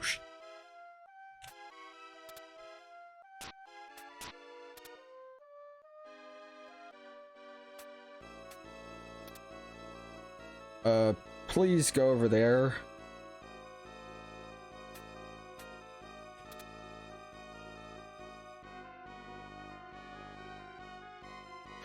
Okay. Now I can shoot at this guy. Those guys, I don't know what they're called. I didn't expect it to make it this far on my first life playing this level. And as soon as I say that, I die. But that's okay. Gosh, I'm just so happy that we made it this far. I can't remember. I don't think I've ever made it this far without restore points. Or save states, or whatever you want to call them. The point is, I've never made it this far without any kind of modern, like, cheats, if you want to call them that. I think in some cases, save states are really helpful.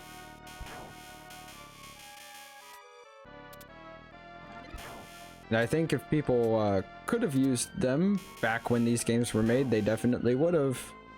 Or not the game developers, but rather the players. 'Cause really, it serves to make games more accessible to people. Oh no. Well, that's bad.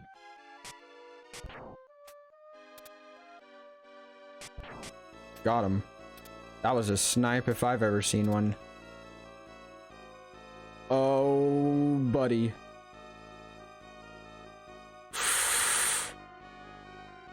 I just need to lure this guy over here. And he consider himself lured. Stab him with a knife a couple times.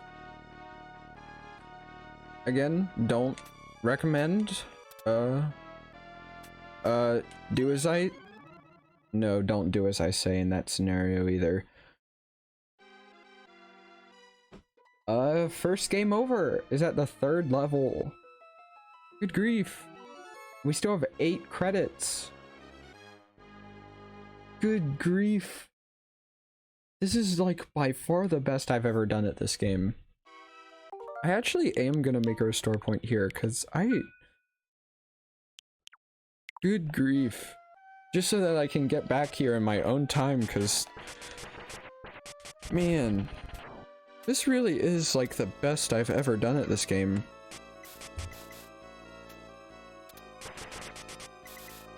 Oh, do not want that.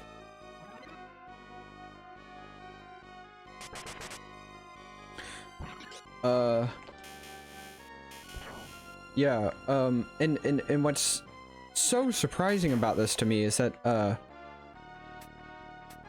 I haven't practiced this game that much either. Like, sure, I've watched videos on, like, other games in this series, but I haven't watched that many videos on this game in particular, or like, what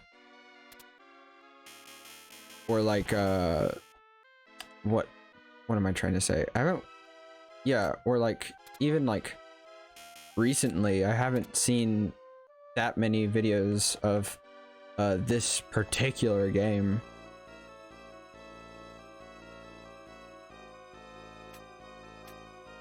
Oh, goodness. Please, go over here. Okay.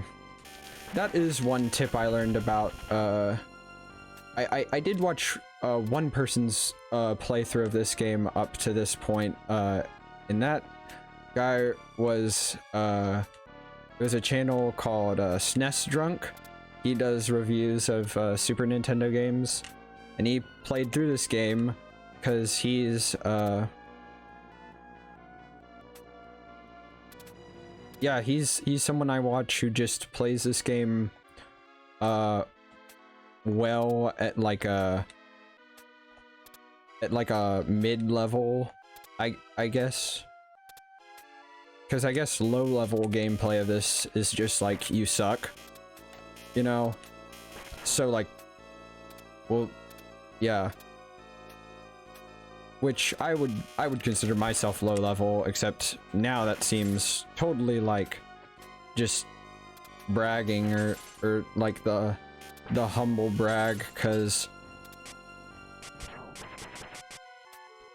oh no, I'm a baby now and I can't fire my weapon or do anything good. That yellow money bag is a complete scam. You don't want to get that. It's basically made so that you can fall off that moving platform, which is really just devious. The knife is really helpful here, because these statues will hurt you. I kind of had no choice but to die there. Oh well.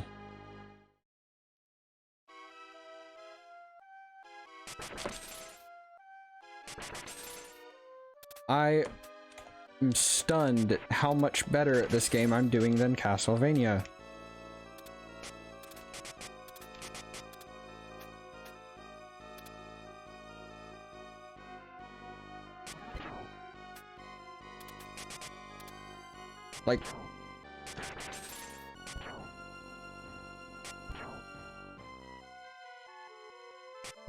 Like I was so worried about this game. I think this was one of the main reasons I put this, this sort of like, this particular stream off for so long, was because I wanted to make sure I was practiced at this game. Oh, okay. Green armor. Nice.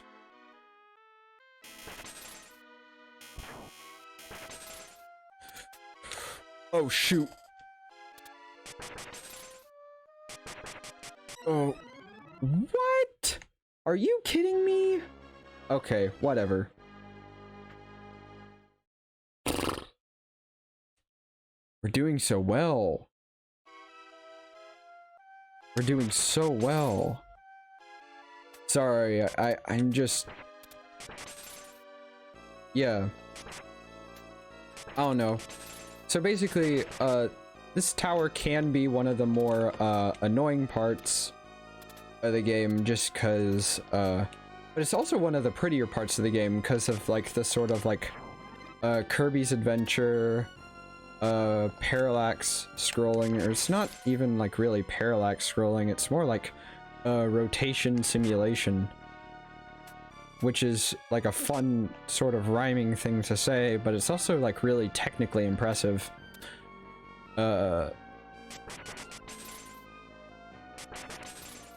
Yeah.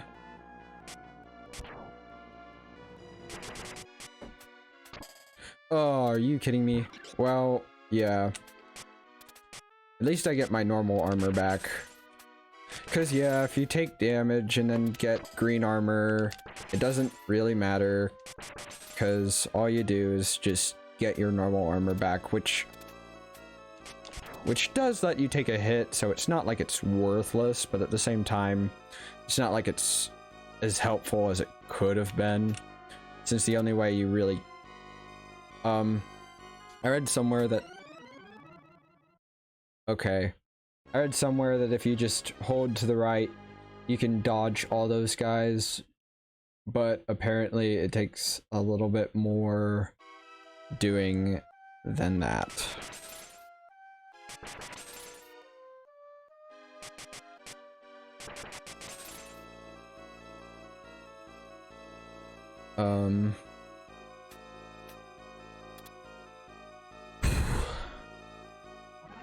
But yeah, these this game is just so nice looking for the time.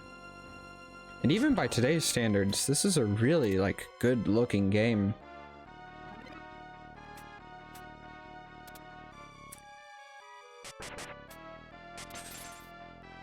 Like, when you do get the gold armor, I've never had gold armor for very long, so my apologies for not being able to really show this off to you guys, but oh shoot. But when you get gold armor, like the various types of jumps you do and the various movement you do, like you have like this feathery sort of like night plume on top of your head and sort of like waves in the breeze, like depending on which direction you jump. It's like they put a lot of good effort into this game with all the animations and everything. And of course the music is great.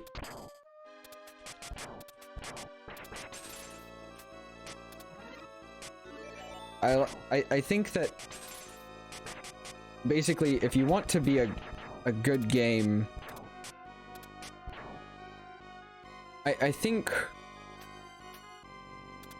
as far as I'm aware, in the video game industry, all good games have good soundtracks, but not every game with a good soundtrack is a good game. If that makes sense. Like, it obviously takes more than just music to make a game good. It takes good gameplay, like a good gameplay loop. It takes well thought out character balancing. It takes good level design to make a good game. Good enemy design, good hit detection. All sorts of things go into making a game good. But I think the one thing that every game worth their salt has in common is good music. Or iconic music. But yeah. Super Ghouls N Ghosts definitely delivers on a gameplay front, on a level design front, on the music front. Art design is all really good and well polished. Plus it's just, I don't know, the reason why lots of people don't enjoy this game is because it doesn't play like Mario, which is how you would expect a game where you rescue the princess to play, right? Because every game, it seems like most platformers where you rescue a princess is basically a Mario clone, or will play something sort of like Mario. And this game doesn't play like that at all. So I feel like people like go into this game expecting that, and then end up realizing it's not like that, and then just saying it's a bad game. But you really need to play this game more slowly and methodically. This game is not fast-paced, or well, it is fast-paced, but not like Mario.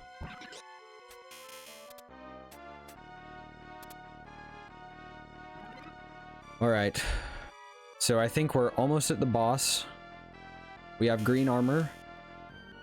Oh, shoot. I forgot this tower existed. Oh, gold armor. Oh, we want that. Oh, snap. Well, not 100% donezoed yet. Oh. Okay, here's the boss.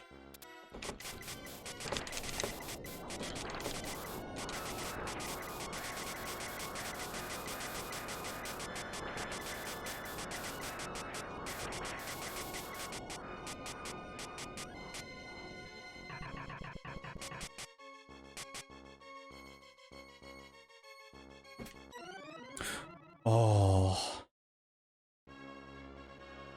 But yeah, basically, how you beat that boss is you just you just stand still, try firing in the middle as much as you possibly can. Thank you, Stephen Hanley, for following. I appreciate that.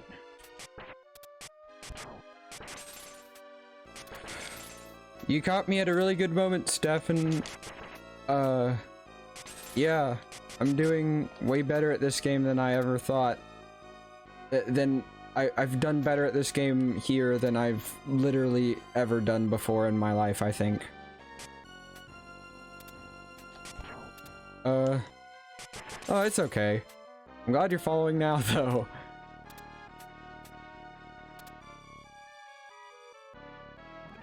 Yeah. So, in case you're just now tuning in, we're in the latter portion of our time with Super Ghouls N Ghosts. But, I mean, most people will spend hours trying to clear the first level of this game. I know I usually do. But we are right now, at the 3rd level, which is just insane for someone at my skill level. So hopefully we can make it to the boss. How long do we have? We have 10 minutes. That's probably enough time. Not if that bat runs into me while I'm checking my timer. We don't want that weapon.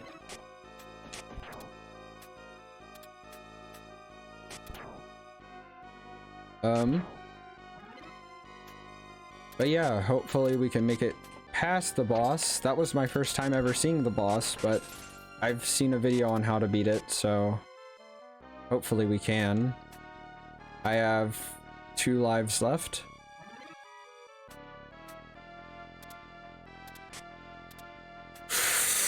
Oh, I hope I don't run into that. Yeah, I did. Oh well. It's gonna happen.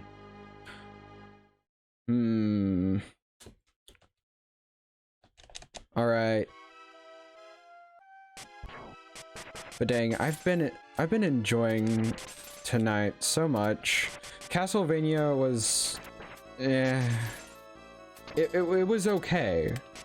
But it was just really slow and a lot more frustrating, I think. Just because I couldn't see progress as readily, if that makes sense. But in this game, why did I jump into that guy? I knew he would appear. But in this game, you have to count every little bit of progress as worthwhile. So I'm very pleased with how tonight turned out in terms of this game.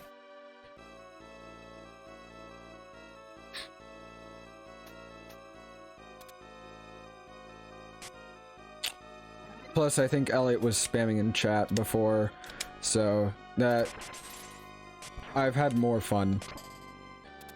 No offense. Love you, buddy. Super Meat Boy? No, I have not, but I've heard it's really hard, and I'd like to try it at some point. Oh, no, no, no, no, no, I'm dead. Yep, game over. But I have the knife, and that's really good. So, and I have, wow.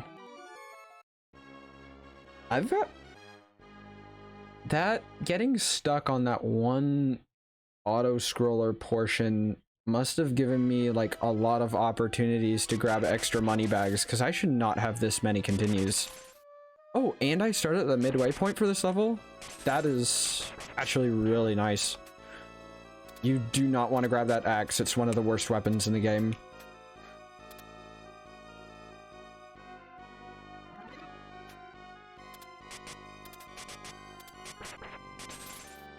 So yeah, shoutouts to the auto scroller section. Me dying over and over actually gave me like tons of extra lives.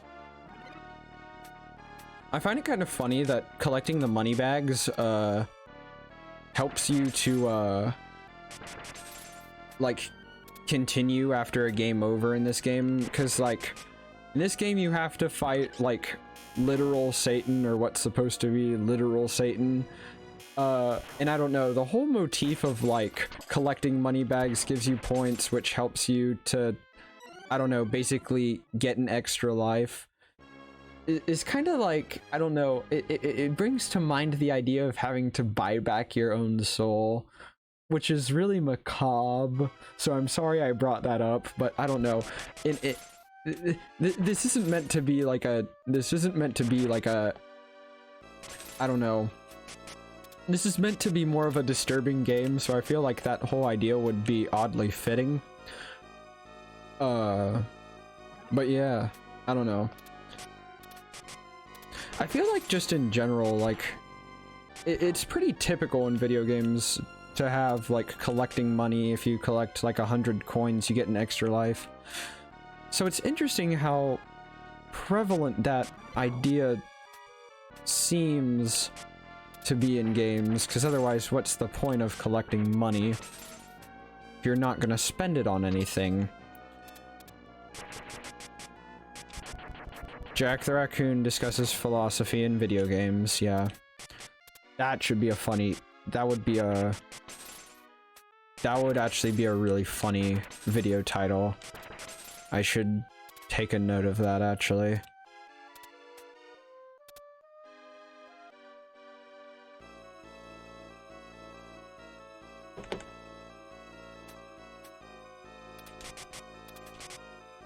Oh, baby.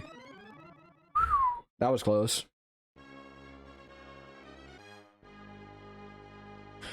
We got pretty far. Oh, no. Dude, I need to learn to stop jumping at this part. But you have to jump to try to get the invisible chests to appear, so that's why I do it. Oh, snap. Well, I'm probably dead at this point. Hopefully a bat doesn't just come in and own me. Okay. Good. The wizard guy is... yeah. The wizard guy basically downgrades you with like a very random downgrade. Basically the par for the course for each type of downgrade is that you can't double jump and you can't like fire your weapon at all. He can turn you into, or the transformations I've seen him turn you into are like a bee, like a nurse, a baby, a frog, I think, and a seal. It's kind of ridiculous how many useful downgrades they made, and like how well animated they are too. Like, it's not like they just put like 5 seconds of thought into each one of them, but like each one of those transformations took up very real memory real estate. Oh, I just got babied to destroyed.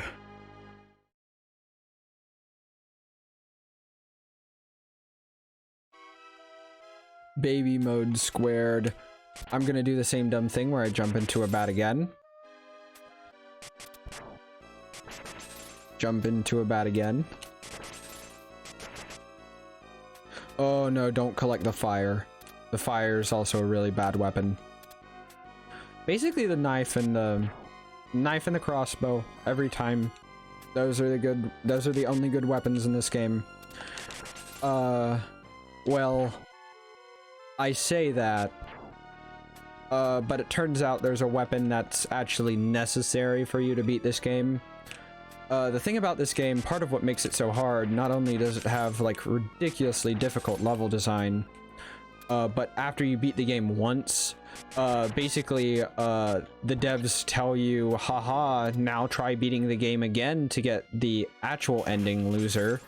Like, literally, the princess you're trying to rescue says, oh, thanks for making it this far, but like, literally, in order to beat the final boss, I'm gonna need you to go back to the first level and get this one little item for me.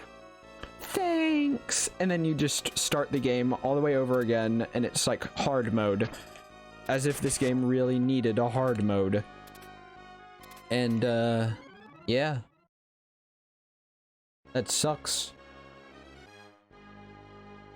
And I can see why they did it in the 80s version of this game, you know, the NES version, because like the technology back then, I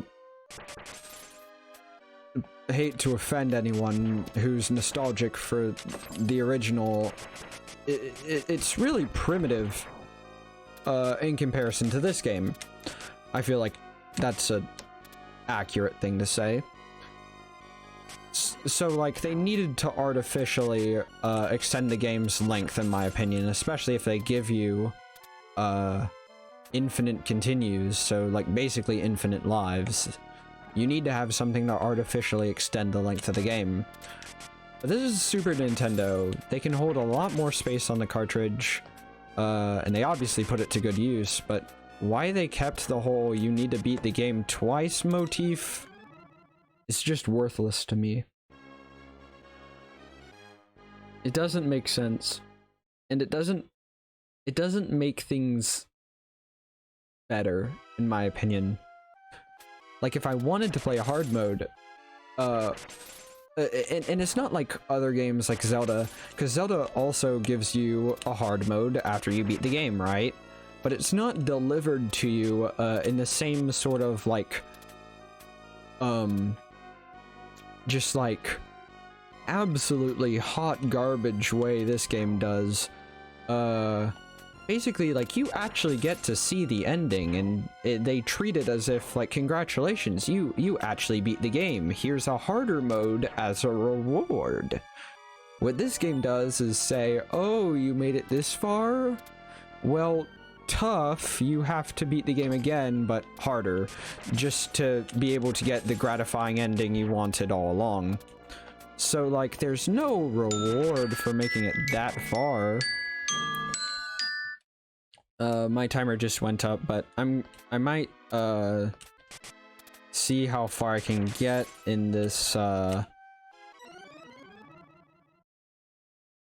don't know, would a continue take too long? I'm gonna give it at least one more shot. But yeah, I mean, like, it just seems as if, like, there's no real reward for making it, for beating the game the first time, so your incentive to actually go about and beat the game the second time is like greatly diminished. But that's the way this game works, and it's still a great game, but I definitely see that as its largest flaw by far. Because, like, who wants to beat this? Like, you want to be satisfied by beating a hard level or a hard game. And sure, when you beat it the second time, I bet that's immensely satisfying. But at what cost, you know?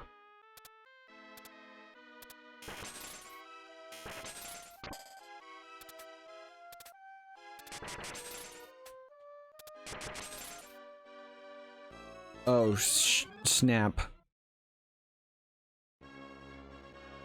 Alright, well, that's all for Super Ghouls N Ghosts. I hope y'all enjoyed that. I definitely did. Hang on. Now, we're gonna transition really quickly. Hang on. And we're going to switch things up. Yeah. Hang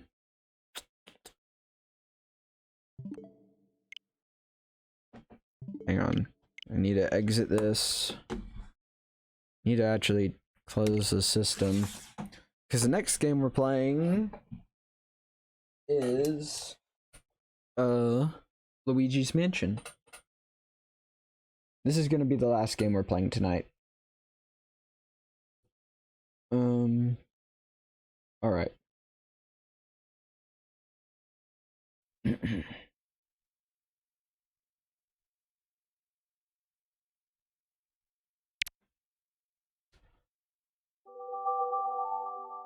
Alright. Luigi's Mansion. There we go.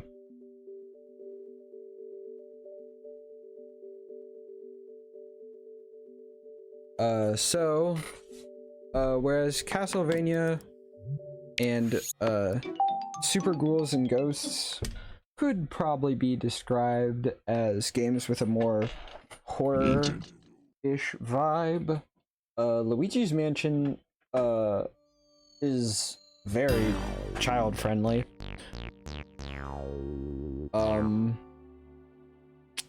Yeah. It's extremely child-friendly, but it also presents like a macabre enough atmosphere to where it's still unsettling, if that makes sense.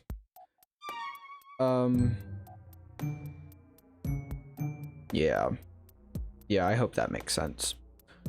So if you notice in the top right, it says welcome to your mansion, and then the Y disappears and it says welcome to our mansion.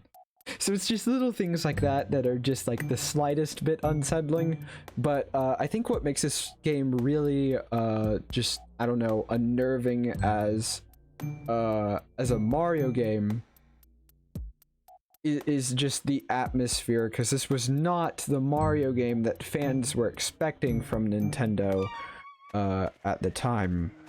This is how it opens.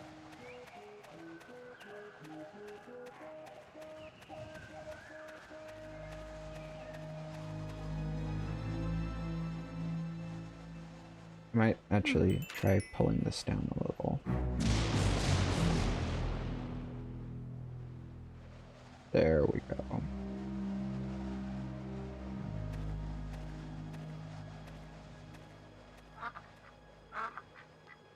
Whatever, I'm messing with the stream stuff while I play the game.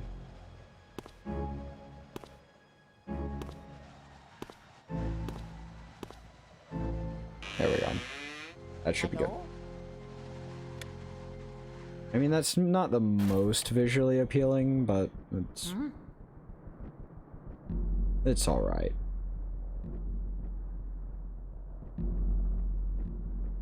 So it's like this big, dark, spooky mansion, and you're Luigi.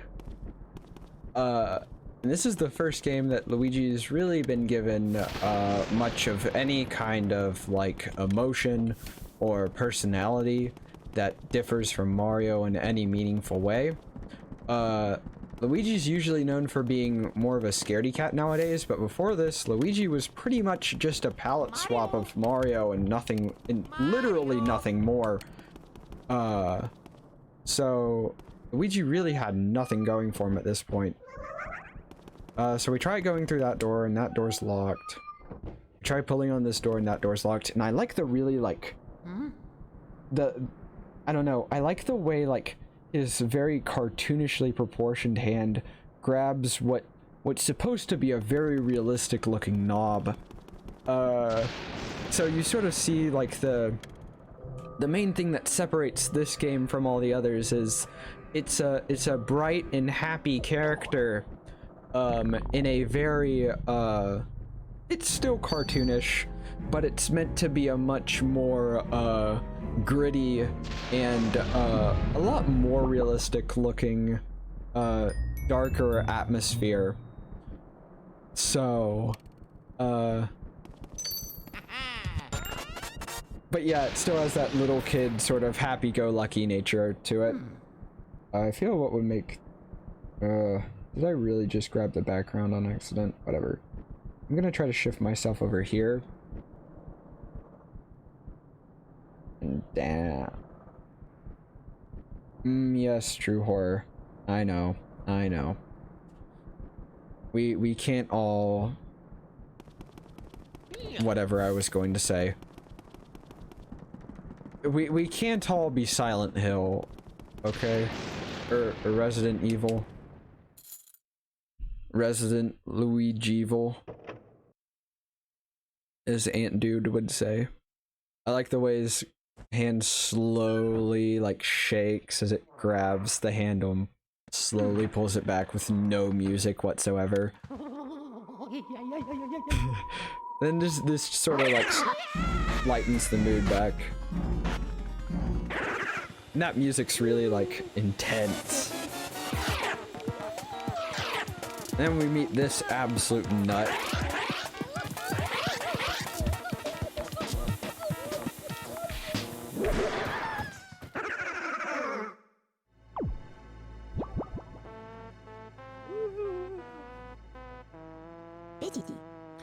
Ouch. I sure take a lot of knocks in this line of work. Oh wait, I gotta have a good voice for him. I'm getting too old for this ghost-catching tomfoolery. Anyway, it's nice to meet you. I'm Professor Egad. This house, I swear, it seems to have more ghosts every day. What's a young fella like you doing around here, anywho?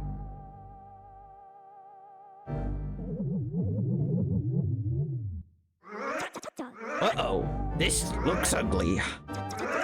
All right, youngster, look lively. Follow me, post-haste.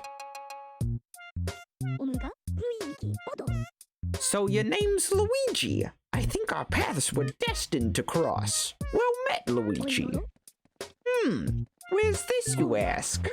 Why, these cozy quarters are where I do my ghost studying. Professor Egad's Ghost Research Laboratory.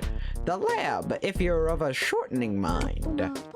You won this mansion in a contest you didn't even enter. Sounds pretty fishy to me. So you believe the mansion actually exists then? Strange. I've been living here since I was a lad of 20 or so. And I'll tell you, that mansion appeared just a few days ago. The spirits have fooled you. You're an idiot. I don't know if it's a dream or an illusion or what all, but I surely wouldn't be too happy winning a haunted house. But now that I get a look at you, I just recalled a guy with a red hat kinda like yours went up to the mansion without even stopping to chat. And he never returned. Was he a dream too? What? That guy was your brother? Oh no, that's horrible. He wouldn't stand a chance against those ghosts without my help. You have to go after him. Definitely not me, the experienced one. That'd be stupid. Here's the plan. I'll teach you to deal with the ghosts so you can rescue your brother, Luigi. Oh, yeah.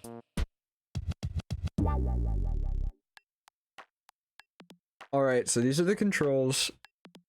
If you wait on this screen for 3 minutes, you get to hear a hidden song that is written by the composer for this song, because he made music for a lot of iconic games, like Animal Crossing and Yoshi, and several others that I just completely forget the name of.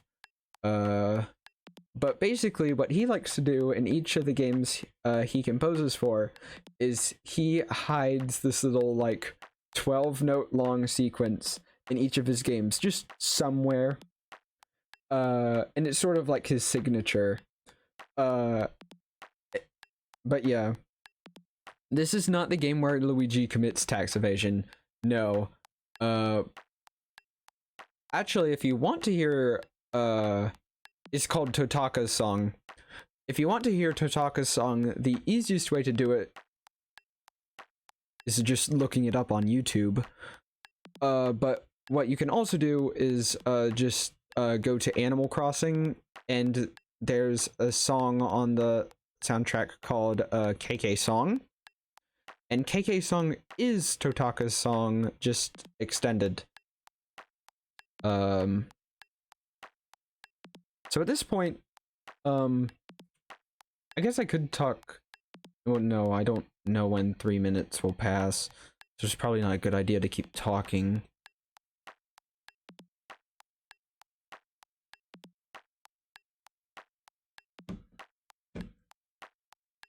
Oh wait, I haven't started my timer yet. My apologies. We're about 3 minutes in right now, so. Alright. So I set my timer for 57 minutes, just cause. So yeah, basically in this game, Luigi won a mansion from a contest he didn't even enter.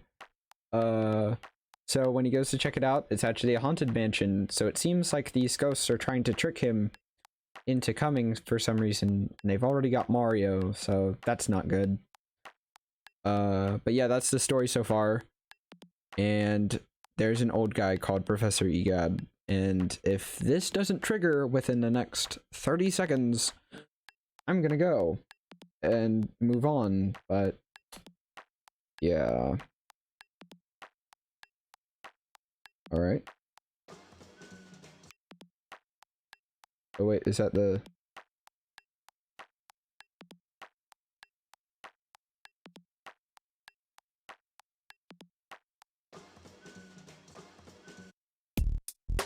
Okay, here we go.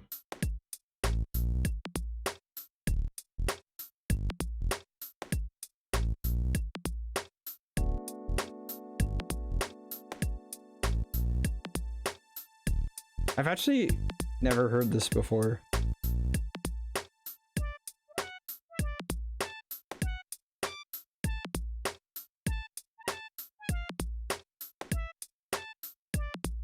That's Totaka's song. And then this just extra part is just like an extra bit of flair, I guess. But that's like a nice little hidden detail. But now we're gonna actually play the game. Like everyone wanted me to. That's a vacuum cleaner I engineered to catch ghosts. I call it, this is genius, the Poltergust 3000. It can suck up all kinds of things. Let her rip. Use the R button to vacuum the C stick to change your direction. I sure can. Wow. Okay. No matter how strong you think your brother is, ghosts are mysterious beings. They can't be caught using conventional means. So you better use this. It's the only way to foil them. This is the only thing they fear. Or something to that effect. Ahem. How's about we start your training? Ghosts seem to like the darkness, and they avoid the light. So if you hit them with a flashlight beam all of a sudden, you can stun them momentarily. Then it's vacuuming time. When you get your chance, hold down the R button to tilt the control stick in the opposite direction. Just give it a try, you'll learn more that way than just listening to me yap about it. That's a good idea. So like, you can turn off your flashlight with B, and so that way when you let go, that's when your flashlight turns on, and then you sort of like hold R and reel backwards, and it's sort of like fishing, and it makes for like a really, I don't know, it's hard to describe in words, like the feeling you get, but it's really satisfying, and it works really well. So as soon as you see the ghost's heart, that's when you can vacuum them. So now there's gonna be another one. Flash them with my light. Suck them up. And this gets a lot more interesting once there are multiple ghosts, and speak of the devil, multiple ghosts. Okay, soon they'll start pulling you in like all kinds of different directions, and once there's ghosts that can actually attack you, then you have to go about the business of catching ghosts while trying to avoid attacks from other ghosts, and yeah.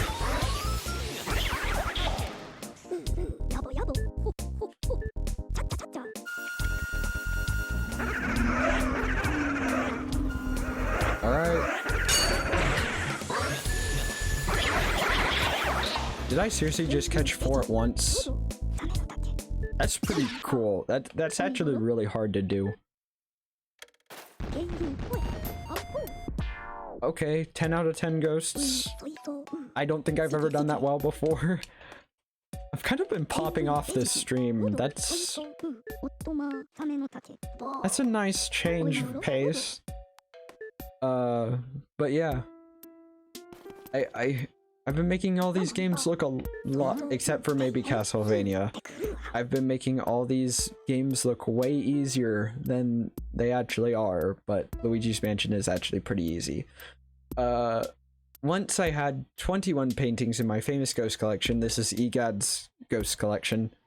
But now there are only frames. What a crying shame. Unfortunately, there are only statues here now.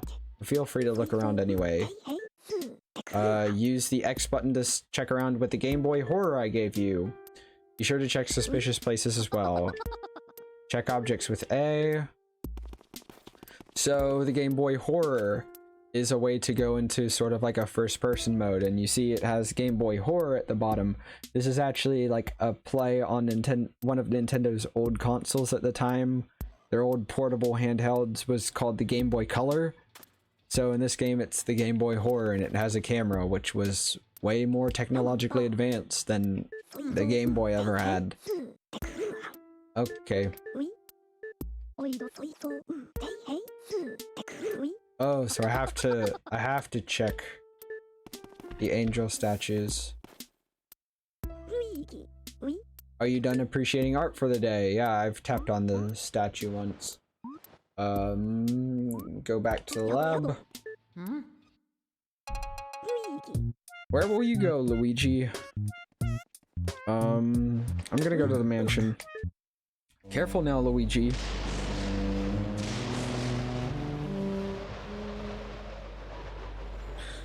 I like how when you walk up to the mansion, Egad's just sort of like waving goodbye. He's just like, well, he's probably dead. I'm probably never gonna see that guy ever again. Too bad. So there's a toad here now. Where did you go, Mario? Where? He reminds me of that one time I went to this Halloween themed place with some friends last week. Huh? Luigi? Wow, it's Luigi! You finally made it! Oh, joy! Thank goodness! Me? Well, Princess Peach asked me to come here to look for Mario. He left when he heard you'd won a mansion, and he never returned. Then when I arrived here, the mansion was full of ghosts, and I didn't see Mario anywhere, so I kind of freaked out a little, and I didn't know what to do. It's been awful. Please, you have to help me find Mario. If he doesn't get back, you have no idea how upset the princess will be. She'll flip. You can either say leave it to me or goodbye. I don't have the heart to just leave him there. Yay, Luigi. Yay, thanks, Luigi. You made my dark and stormy night.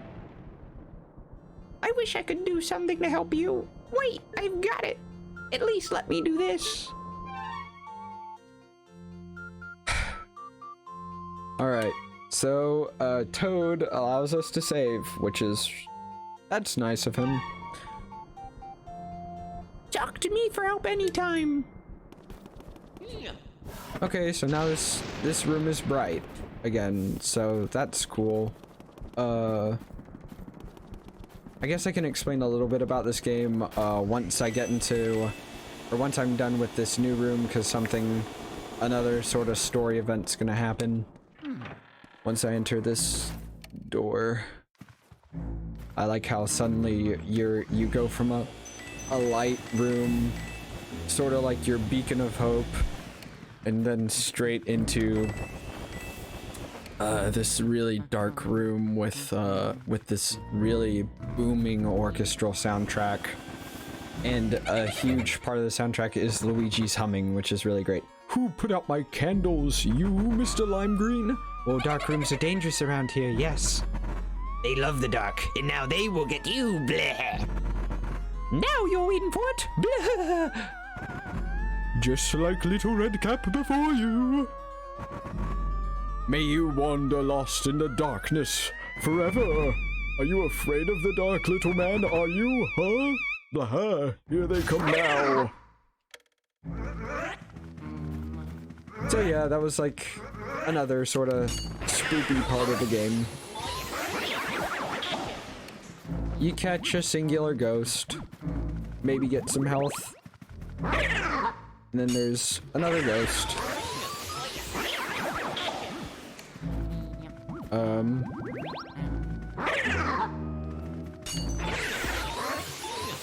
Got that one. And now the room's done. And a chest appears. And then we got a key. And so, that's basically how the gameplay loop works, is that one key unlocks the next room. And this is sort of like Metroid or the later Castlevania games, where you have to do a lot of backtracking. This game has, or this mansion has 3 floors, a basement, and a roof. So basically 5 floors worth of rooms that you will get very, very intimate, or like just get to know really, really well. And I think the coolest part of this game is the more of the mansion you discover, like the more and more familiar you are with it, the more and more it actually, like, it seems like your own house. Or like your own little playground, if that makes sense. Yeah, I don't know. Oh wow. Sometimes you have to search in the right areas to find ghosts. And this room should have a different kind of ghost. This pink one will actually, not only does it have more health, but it will try, like, attacking you a little bit more aggressively. So, like, while the yellow ones have, like, really slow attacks, the pink ones are faster. And then there's blue ones that'll show up eventually, whose attacks are even faster.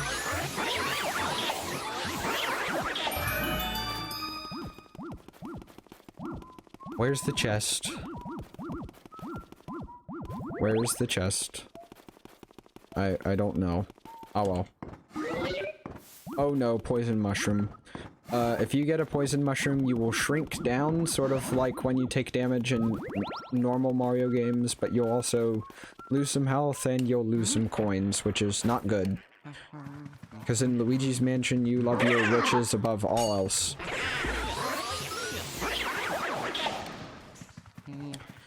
In this closet, I think there's somewhere in this room, there's something called a Speedy Spectre. And what a Speedy Spectre does is, he is really fast, but if you catch him, which is really difficult, you will get a lot of money. And your ending in this game is determined by how much money you have by the end. So if I can get this guy real quick, which I can't because I slipped on a stupid banana peel that this green guy threw. That's so frustrating. Because basically, that guy gives you, what was I saying before? Your ending in this game is determined strictly by how many coins you collect along the way. So the richer you are, the better ending you'll get. Basically. So, money really is everything in this game. For better or for worse. Not that it's like a great ending if you get all the money, but just like a terrible ending if you get none. Like it doesn't change that much. But still, it is definitely a better ending. And who doesn't want that? You know? Who doesn't want that? So, yeah, you try to collect as much money as you can. One big way to get money is by getting those blue speedy specters. Because you just get tons of money from that. Another good way to collect money is by getting these gemstones, which are hidden around the mansion by investigating just random objects. Yeah, that helps determine your ending.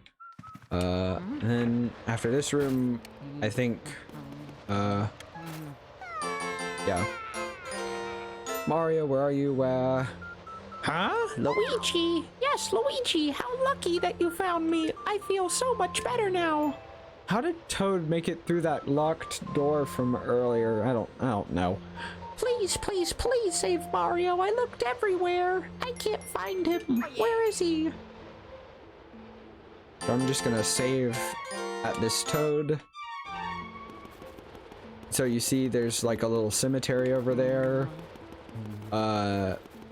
Spoiler alert, there's a really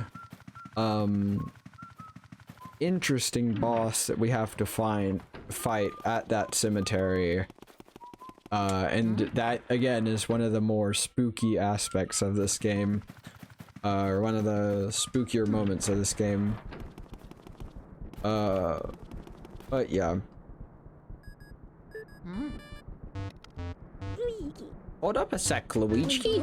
It's me, Professor Egad.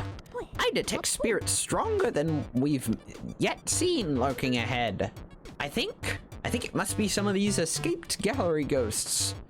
Oh yeah, one thing I forgot to mention, Professor Egad's ghosts, I might have skipped over this text, but Professor Egad's ghosts, from his little gallery room we were in earlier, they all escaped somehow, and they're in this mansion.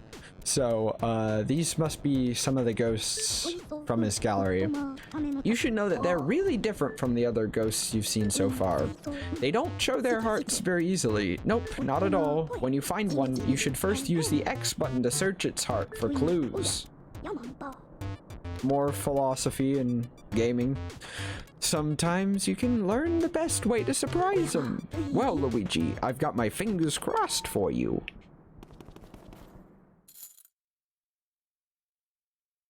So, yeah. Now we're moving on to another room. I guess if I ever have time, this is a really fast-paced game, or like a faster-paced game than Super Ghouls N Ghosts, especially than Castlevania. This is the first boss ghost. So there's a flying book. So you sort of see him there. When you click his heart and inspect it with the Game Boy Horror, so we're gonna be streaming for another 20 minutes. Yeah, I'm gonna be streaming for like, I'm doing Fine Ocean. Nice to see you in chat. But yeah, because I don't think I've seen you around here before. It's nice to see you. Yeah, I'm gonna be streaming for another 40 minutes actually. This is like a follower incentive that I'm fulfilling. I've played Castlevania, Super Ghouls N Ghosts, and Luigi's Mansion. And I've been playing them each for an hour. And so, yeah, I'm about 20 minutes into Luigi's Mansion. Oh, I'd gladly take a raid, but you don't have to. Thank you. Ho ho ho. Go ahead. Try to find me. I can see you, but you cannot see me. Ho ho ho. So, by scanning the ghost's heart, you get to see their weakness, basically. So, if I can avoid this book...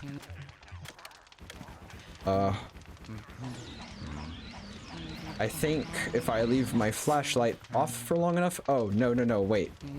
His clue was, I can see you, but you can't see me, so if I look away for long enough, he's gonna do, like, this yawn. That should reveal his heart. Backseating, I've already beaten this game, so sure, I can allow backseating. Plus, like, I don't know. My aim is to give people as much help with this game as possible. Or just show it off, so whatever advice you can give, whatever tips, I appreciate that.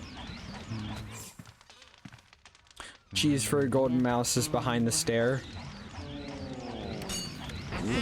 Oh yeah. Wait, what? I don't think I get that, but oh well. I thought the darkness was the cheese. You actually learned that from a book in this room. Yeah, I don't know what you're referring to, but I'll keep an eye out for it if I ever play this game again in the future. So yeah, I got the boss ghost, and you saw a bunch of pearls fly out of him. The more amount of the boss's health that you can suck up all in one go, the more money you get.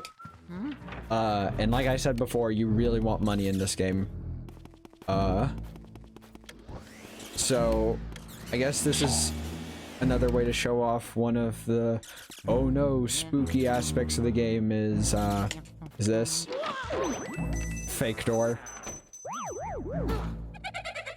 Behind the chair in his room, pull out the camera in the dark. If you examine the cheese, you'll get a mouse, which is big money. Aww.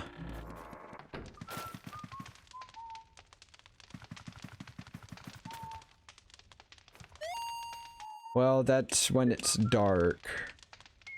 Oh yeah, also Luigi has a ton of different reactions to things in this game, which is interesting because normally, oh, that's true, there's the blackout.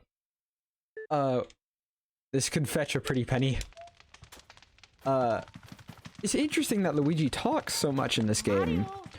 Oh, it's the desk chair too. Okay, thank you. It's interesting that Luigi talks so much in this game because normally the Mario Brothers are pretty infamous for not saying much of anything at all. And I just got trolled by the developers again. There's several ways you can identify the difference between a real door and a fake door. This is a real door and it will shake if you vacuum it. This is a fake door and it will not shake if you vacuum it. Plus you can tell what's a real door and what's a fake door just by looking at the map. So you see the real doors have actual archways. I love how if you get less and less health, Luigi's humming gets like more and more frantic. Like when you're at like 10 health, it's just like I don't know. It's like I said when I was playing Super Ghouls N Ghosts. It just seems as though every good game or memorable game just has like a really stellar, unique soundtrack. So this ghost, her name is Lydia, and you have to check her heart. Isn't my hair just gorgeous? I do spend a lot of time on it. I was so bored cooped up in that painting. Now I spend all my time in front of the mirror. It seems to scare people though, so everything is coming up roses. Just behind the desk chair. Oh, spin the fan to get money. I will do that.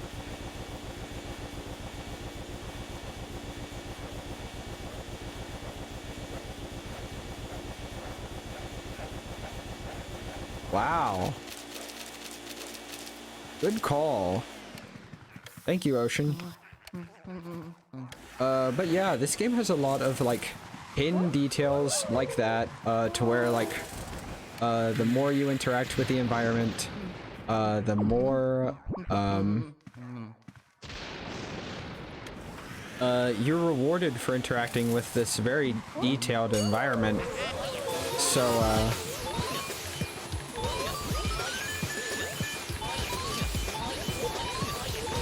Sorry, I'm having to concentrate. Oh snap, I got poison mushroomed. Please grab all the pearls. Okay, good.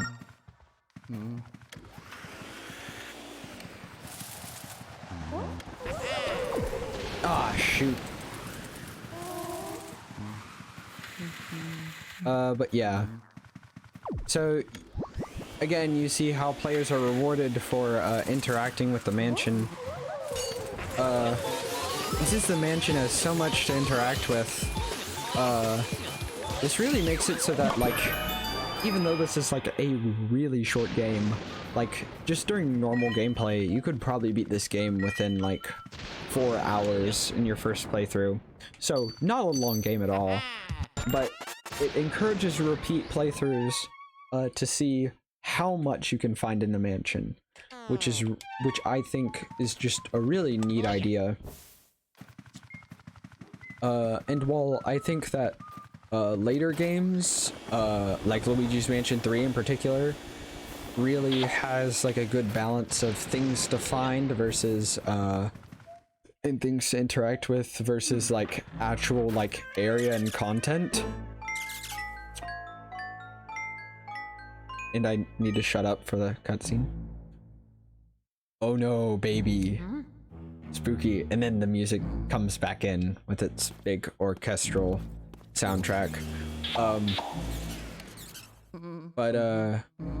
What was I saying? Oh yeah, well, I think that Luigi's Mansion 3 has a lot more like content and things to do.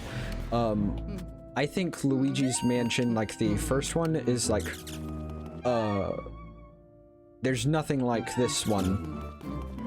Its atmosphere is still extremely unique. And I think, yeah, I love next level games for continuing the series, but like nothing they do is probably gonna end up being like this. Even the 3DS remake is still, it just doesn't capture this atmosphere as well, in my opinion. So this is Chauncey the baby, and if you scan the baby's heart, horsey, rocky horsey. So we probably have to vacuum the horse, don't we? I'm gonna suction up these teddy bears if I can. I cannot. Sadness. I did not expect him to just appear right there. Hey, wanna play with me? No, I don't. And the baby is the boss ghost. And I don't know, if there's one thing about this game soundtrack which I find really, like, I don't know, which really impressed me was the boss music. Like the, sort of like the heartbeat thing to it. It just seems really, like, intimidating and, I don't know, like it gets the blood pressure and the mood right. Ow, you gave me an owie. I just wanted to play with you. I hate grown-ups. Why do you have to be bigger than me? I've had enough. Small, now grow smaller. Small, itsy, teeny, little, wee, goo gaga gal. This guy has an enormous vocabulary for his age.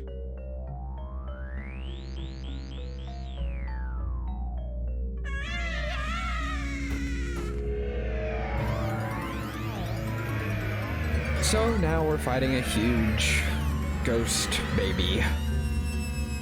Go figure. And this guy was pretty intimidating my first time fighting him.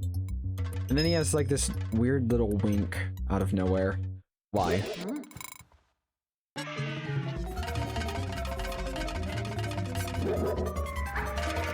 Also, this music is also really chaotic. And like, I don't know, the background here is just so strange and psychedelic, you know? It's just really odd. And I find this boss to be like, I don't know, like The perfect kind of unsettling for a kid's game, if that makes sense.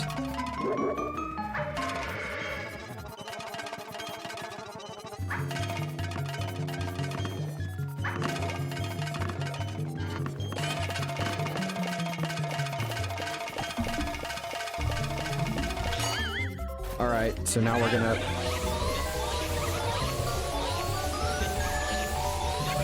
Oh dang, I'm actually, like... I actually diminished his health quite a bit. That was cool.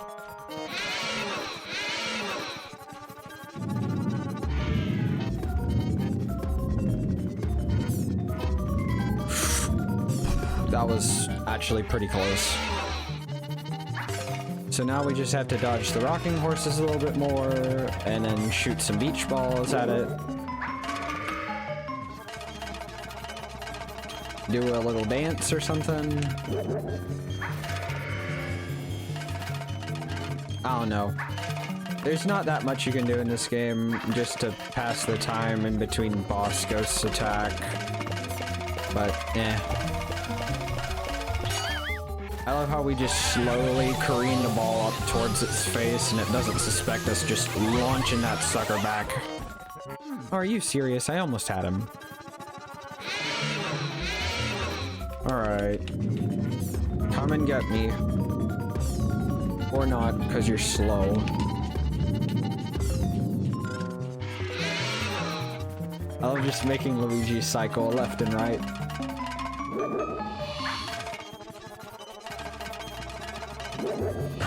Oh, I got hit by a thing because I was being stupid.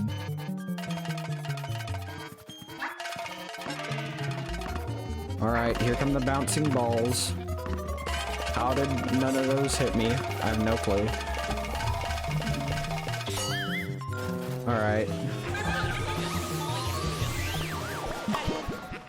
But yeah, for a first boss, this is really good at testing, like, your first genuine, like, step in skill for this game. Which I really appreciate. And it has this very creepy picture of a baby right above it. And I think in this track, you can hear like a little, like, melody of the Mario Brothers theme. I don't know, I might just be imagining that, but in this chest we have the big key for the next section of the mansion.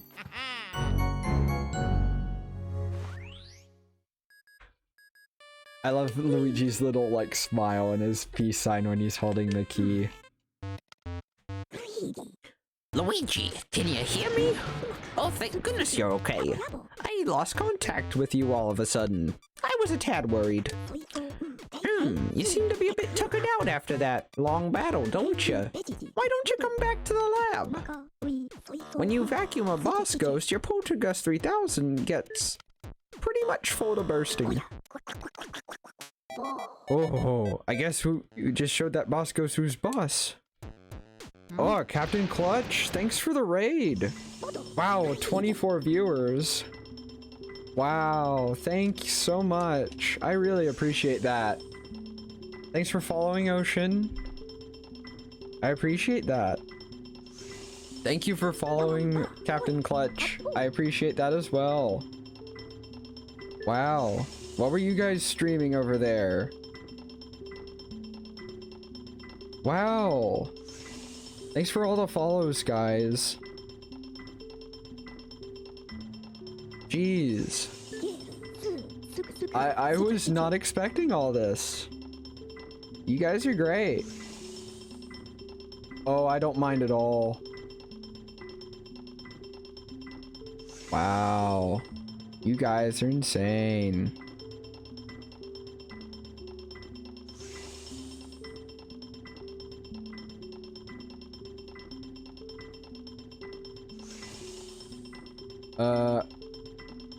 Oh no.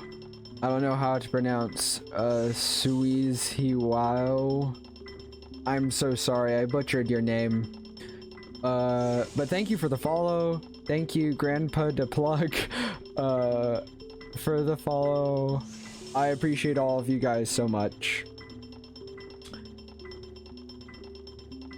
Yeah, I tried.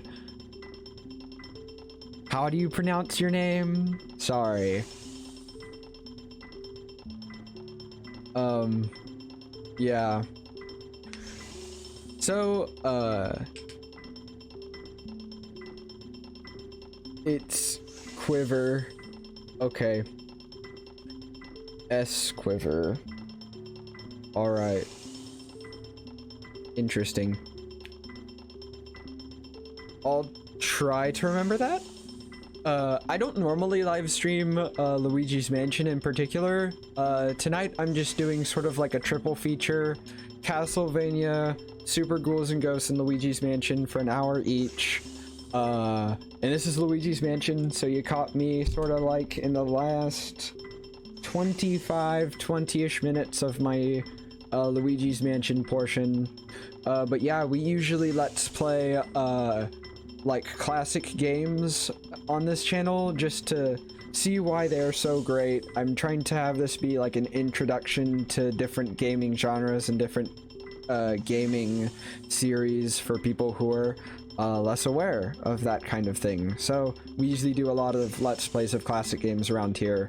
After this, I'm planning on finishing up Super Metroid, and once the follower goal is reached, we will be playing Ocarina of Time, hopefully. So yeah, follow if you want to see that kind of content, and yeah, I appreciate everyone coming out here for watching.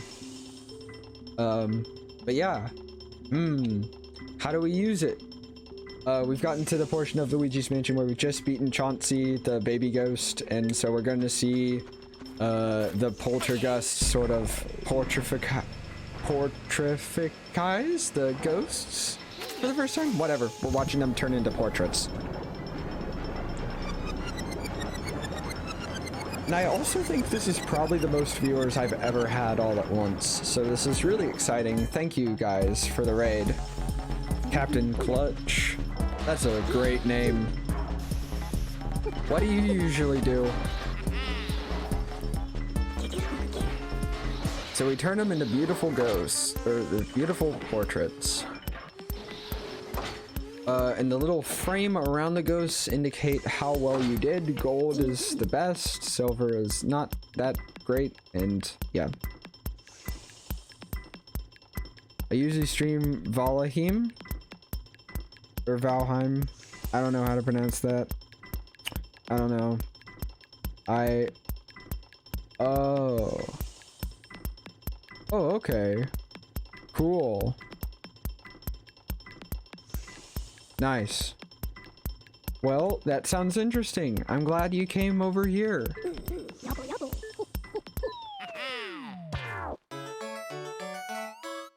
Oh, other games. That's nice. I'll have to check you out sometime. Although, if I ever raid you, it probably won't be as impressive as 28 viewers. Thank you guys again so much. I appreciate it. So yeah, we got a casual $2 million for our efforts so far in this mansion. So yeah, that ghost thing was a blessing in disguise, maybe? Sure, they kidnapped Mario, but at least we're getting rich in the process of rescuing him. Thanks, I appreciate that, Captain Clutch. Oh, you've never played this game? It is interesting. It has a really unique atmosphere for its time, and also just nowadays. Like, Luigi's Mansion 3 is a really great game. I highly recommend that game. But if you can play this game, I also recommend you do this. The Luigi's Mansion 3DS remake just doesn't do it justice. And I understand like economical reasons for not getting every game. There's a lot I've missed out on over the years. But that's part of why I made this channel, is yeah, because now that I am capable of having my own little source of income, and I still live with my parents. I figure now's the best time to really, I don't know, just, explore all the games I've missed out on. Because gaming's technically cheaper now than it ever has been, so... If I can't buy new games, I can get a whole lot of old ones at a good price. And I guess at this point, I don't know. I feel like just in terms of like value, the Switch Online service is still really expensive, but I don't know.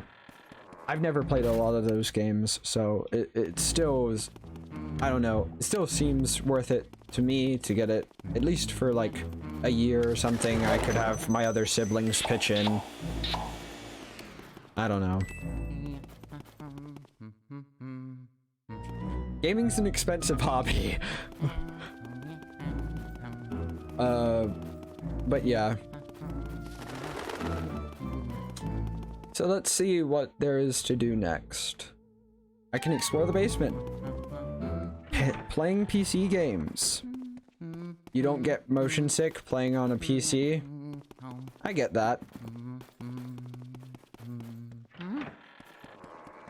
I don't know, I'm not much of a PC gamer myself. My first, well, my first game console was like a V-Smile, which was like an educational video game console for like babies.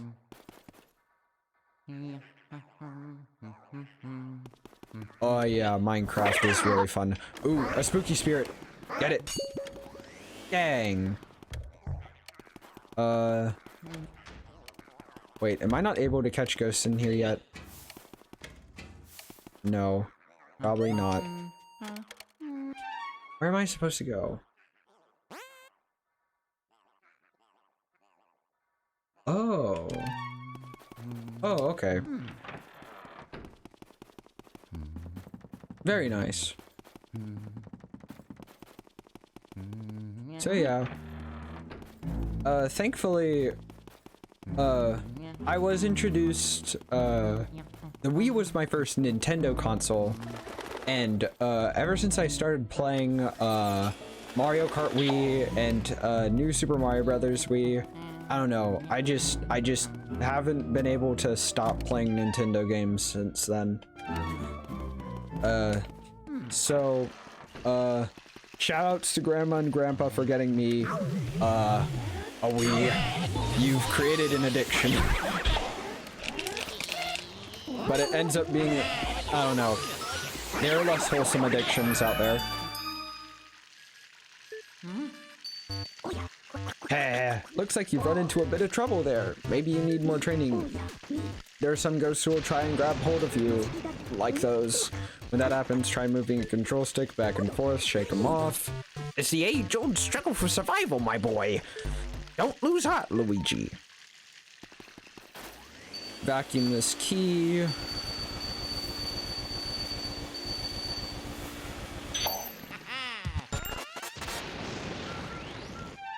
Dude, shoutouts to everyone whose first gaming console was a Wii. I mean, sure, we missed out on the GameCube, but like, in all honesty, I don't know. I would have much rather played just the Wii and not the GameCube than the other way around. Because I feel like Mario Kart Wii just defined my whole generation. Or helped define it, rather. Let's see. Oh, okay. The key goes over here.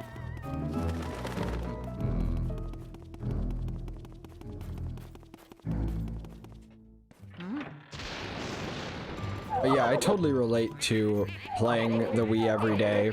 That's actually what I'm playing on right now, is my old Wii, from like 2009. Because it plays GameCube games, and that's really nice.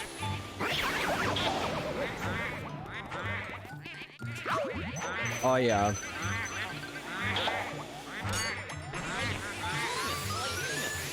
Multiplayer is such a huge blessing.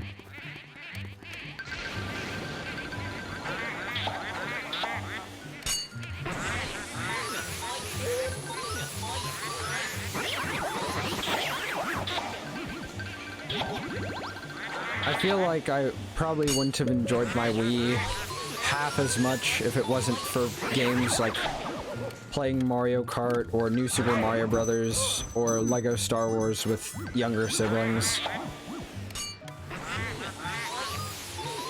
Of course, that doesn't mean that there weren't games like Super Mario Galaxy that I just totally just fell in love with as well.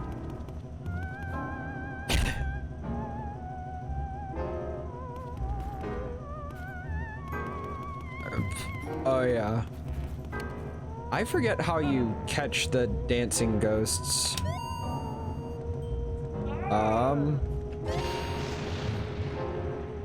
They're so hard to... Oh wait, I'm standing on the spinning part. That's why I stink at getting these. Exquisite. Yeah, I wasn't trying to aim for the portrait. Please. So you can see me, well that may be, but you will never find my weakness.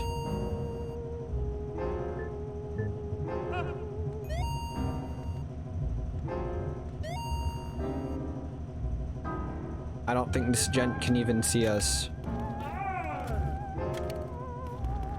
Huh. Maybe they'll appear if I turn my light off for long enough.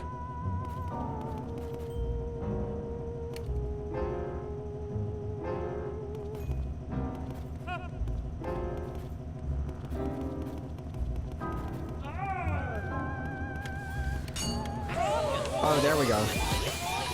I have no idea what I did to actually, like...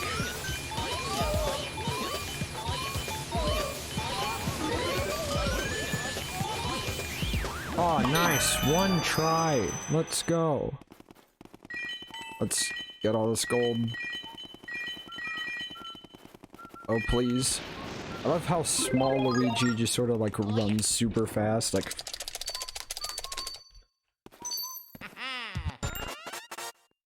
Also, shout out to that ghost portrait to the left, just looking like...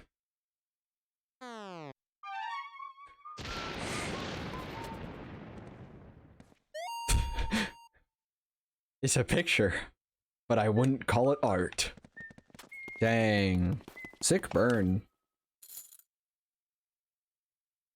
Alright.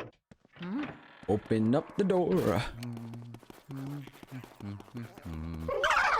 Uh-oh. Oh, snap. Alright, so we caught that guy. Oh, snap. New kind of ghost. It's one of those, like, red hugger ghosts. Alright, so this room, I think, if I remember correctly, is the room where the game really starts to get interesting. And it's... Again, it's odd that the game would wait this long to reveal such a pivotal part of its plot. But I guess it's more than just that, it's a gameplay thing too, so I'm just gonna... Okay, so at this point... Oh, thank you, Chowen, for following. I appreciate that. Yeah. Thanks, my dude. But anyway. So... Yeah, at this point, this is where I think if this is your first time playing the game, you're probably gonna get stuck for quite a while because, I mean, you look around, you just finished a room, there's no rooms that you haven't already cleared, which means there's something you're missing, but what is it? Well, this is where you need to pull out your Game Boy Horror. If you look around... With your Game Boy Horror, or well, if you look around here, you're gonna notice this button in the mirror. So if you turn around and look at it with your Game Boy Horror, you find a button that says, "Don't push." Just like Dr. Doofenshmirtz or any other cartoon character who's like an absolute buffoon, we're gonna push the button that says, "Do not push."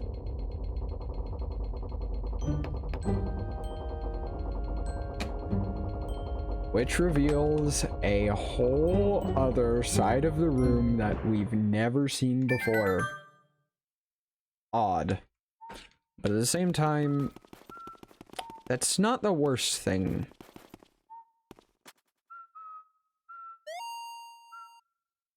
What in the world is this? Do not push. Danger. Let's forget about that for a second. I don't like how that clogs the decor. A button? Maybe we should push it. I see nothing wrong with this plan whatsoever. Who's there? Who disturbs our sleep? Oh, it's Luigi. Look, guys, Luigi's finally here. We're gonna do what you did to your brother, only worst. What's that on his back? It's Egad's Poltergeist 3000. Everyone scram! And I went through that way too fast. I don't know. Whatever. Luigi, are you okay? That was them. Those were the ones who released all of the ghosts from the paintings in my gallery. Those fiends! I wondered where King Boo and his gang had gone. So, they were hiding in the mansion all along. Thanks for flushing them out, Luigi. I'm tickled you found them, but perhaps it would have been better if you hadn't. Well, let every single one of them escape. Just a thought. Ah well, water under the bridge. Anyway, perhaps you should probably come back to the lab for a sec. They had magical teleporter technology this whole time, and I apparently didn't know. That or we just cut to another scene, which is far more likely. I've been waiting for you, Luigi. Your brother must have been taken by that gang of boos. Poor feller. Now don't talk crazy. They're not gonna eat the man. But what became of him? Odd that he hasn't come back. Common theory holds that boos grow in strength when they travel in numbers. They must somehow combine their powers, too. Their power likely overwhelmed your brother. If your aim is to save Mario, there's but one way to do it. Capture each boo and slowly weaken the group's power. But boos, as their name implies, would like to hide and then jump and scare people. You've got your work cut out finding them. Hehehe. Don't get all down in the mouth, my boy. That Game Boy Horror I gave you has a secret function.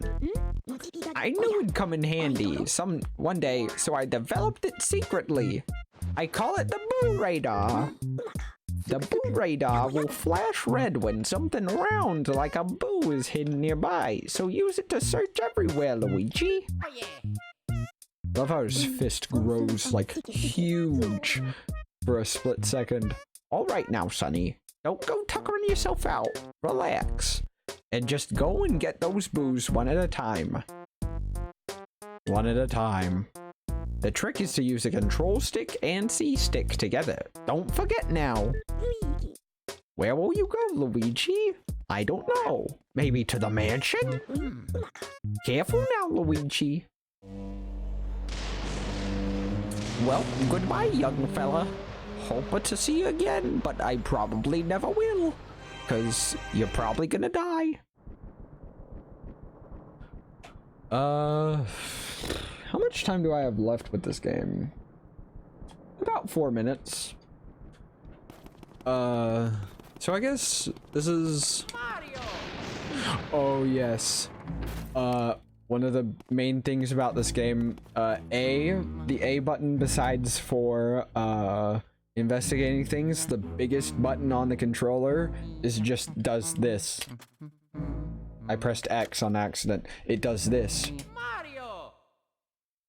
There's so many different ways to call out for Mario's name, and it's just by pressing A over and over. Mario! Mario! My favorite is when he's like really low on health, or like when there's a ghost around and they'll go like, Mario! I don't know. I love all the different lines Luigi has, if you can even call them different lines, because they're basically the same line over and over. But yeah, I don't know, it's the little things in life.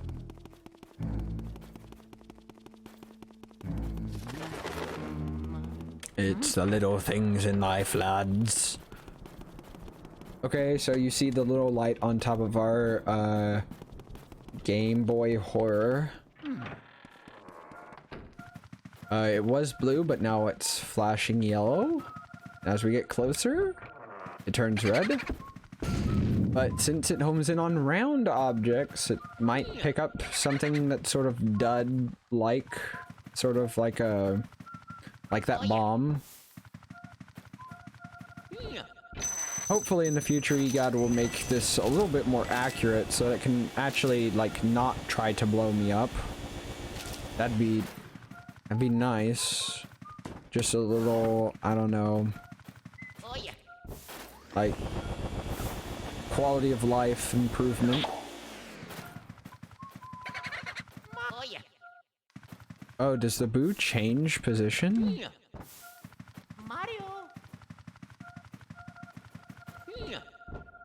Okay, hopefully this is the boo. Oh, and the boo names are all puns. I forgot about that. So first bamboo. Okay. Mercy, you've already caught your first boo. I've been researching these guys. Well, boos don't seem to like light much, that's for sure. But they do their best to hide in and under furniture when they're stuck in a lit room. So then, I reckon that means that turning on all the lights in the mansion is the fastest way to find all the boos. It's pretty much the only way to find all the boos. With an asterisk, there's another way, but that's for like the latter half of the game. Wouldn't you say, youngster? Okay, now send me the boo and all the data you've got. So you save every time you capture a boo. And there's 50 boos in the mansion. And you do have to beat all the boos in order to get to the end of the game. There's actually a Star Wars reference in this game that I won't have time to actually show you guys. Which is kind of sad, but I mean, that means if I decide to play this game in the future, there's more to show you. So yeah.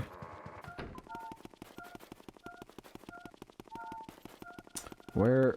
Oh, there we go. It's just a stupid ball. All right, where do I actually go next? Oh, well, there's my timer telling me that my hour's up. I suppose after this boo I'll have to stop. Unbelievable! There's no stopping you, Luigi. Now send me the boo and all the data you've got. Okay. I suppose we could do one more just so that we could finish up this section of the second floor.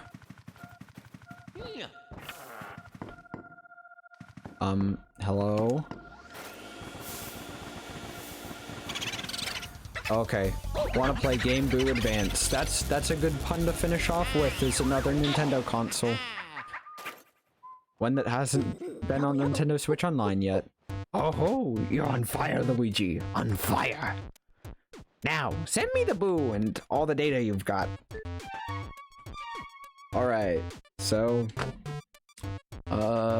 yeah. Be careful, Luigi. Alright, so... yeah. Oh yeah. Wanna quit? You'll be back. And we'll be waiting. Yes, we're gonna wanna quit. So... that is Luigi's Mansion. And Super Ghouls N Ghosts. And Castlevania.